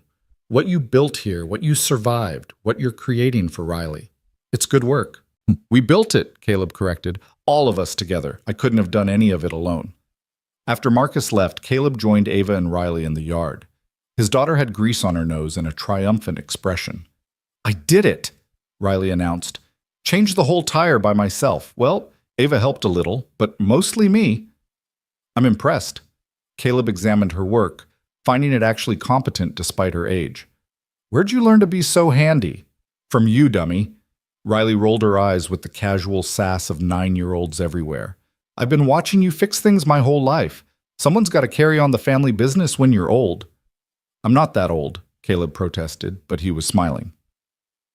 You're ancient, Riley informed him seriously. Like, at least 40. 38, Caleb corrected. See? Ancient. Riley hugged him around the waist, leaving grease prints on his shirt. But that's okay. I still love you anyway. Lucky me. He kissed the top of her head, breathing in the apple shampoo smell that never seemed to fade no matter how dirty she got. Now go get cleaned up. Dinner's in 20 minutes. Riley bounded toward the house with the boundless energy of childhood, leaving Caleb and Ava alone in the golden afternoon light. She moved to stand beside him, and he wrapped an arm around her shoulders, pulling her close. Thank you, she said quietly. For what? For giving me a place to land. For letting me be part of this family you've built. For not giving up on me when I couldn't remember who I was. Ava looked up at him, her hazel eyes clear and honest. I know we're taking things slow. I know there's still a lot to figure out. But Caleb, I need you to know this is what I want. You, Riley, this life. Not because Vance programmed me to want it, because I choose it. I choose it too, Caleb said. And then, because words were sometimes insufficient, he kissed her. Soft and gentle, and full of all the promise that neither of them had been sure they deserved, but were learning to accept anyway. When they finally pulled apart, Ava was smiling. So what happens now? Now? Caleb looked at their house, at the light glowing warm through the windows, at Riley visible through the kitchen window helping set the table. Now we live. We build. We make sure Riley grows up knowing she's loved and safe and capable of changing the world. We help veterans find their way back to civilian life. We use everything we learned from violence to create something peaceful. And we do it all together. Sounds like a plan. Ava laced her fingers through his. Think we can pull it off? I think we already are. Caleb squeezed her hand. One day at a time, one choice at a time, just keep moving forward and don't look back. They walked toward the house together as the sun set behind them, painting the sky in shades of orange and gold and red. Inside, Riley was singing off key while she set out plates, making up lyrics about tire changes and superheroes and families that came together in the strangest ways. Caleb paused at the door, taking one last look at the evening. 6 years ago, he'd lost everything, had been broken and hollowed out by grief and guilt and the violence that had taken his wife and unborn child. He'd tried to build something normal from the ruins, had tried to be someone other than the warrior he'd been trained to be. But maybe that had been the wrong approach. Maybe the answer wasn't to deny what he was, but to transform it. To use the skills that had made him dangerous to protect instead of destroy. To turn the training that had prepared him for war into tools for building peace. He'd never stopped being a warrior. That was in his bones, in his blood, in every instinct honed by years of combat. But he could be a warrior who chose when to fight and what to fight for. Could be a protector instead of a weapon. Could be the man Riley needed and Jessica would have been proud of, and Ava was learning to trust. The scars would always remain. Jessica's absence would always be a hollow space in his heart. The memories of brothers lost and choices made and violence witnessed would never fully fade. But they didn't have to define him. They could simply be part of his story. Chapters already written, informative, but not determinative of what came next. Dad, Riley called from inside, dinner's ready, and I made dessert. It's probably terrible, but you have to eat it anyway. Coming, Caleb called back. He looked at Ava, saw his own hope and determination and cautious joy reflected in her expression. Ready? Always, she said. They went inside together, leaving the past behind them where it belonged, walking toward a future they were building one meal, one conversation, one ordinary, extraordinary moment at a time. The house filled with laughter and the smell of slightly burned dessert, and Riley's ongoing narration of everything she'd learned about tire maintenance. It was messy and imperfect, and nothing like the life Caleb had imagined. But it was theirs, hard-won and precious, and worth every sacrifice that had brought them to this moment. And that, Caleb thought as he sat down at the table with his daughter on one side and Ava on the other, was more than enough. It was everything. Outside, the stars began to emerge from the darkening sky, constant and eternal, watching over a small family in a small town learning to live again after surviving the worst the world could throw at them. The story that had started with violence and fear and desperate flight had ended here, in this kitchen, with love and laughter and the simple revolutionary act of choosing hope over despair. Some stories ended in tragedy, some ended in triumph. But the best ones, Caleb had learned, ended in transformation, in people becoming more than they'd been, stronger where they'd been broken, gentle where they'd been hardened, open where they'd been closed. This was that kind of story. This was their story, and it was far from over. It was, in fact, just beginning.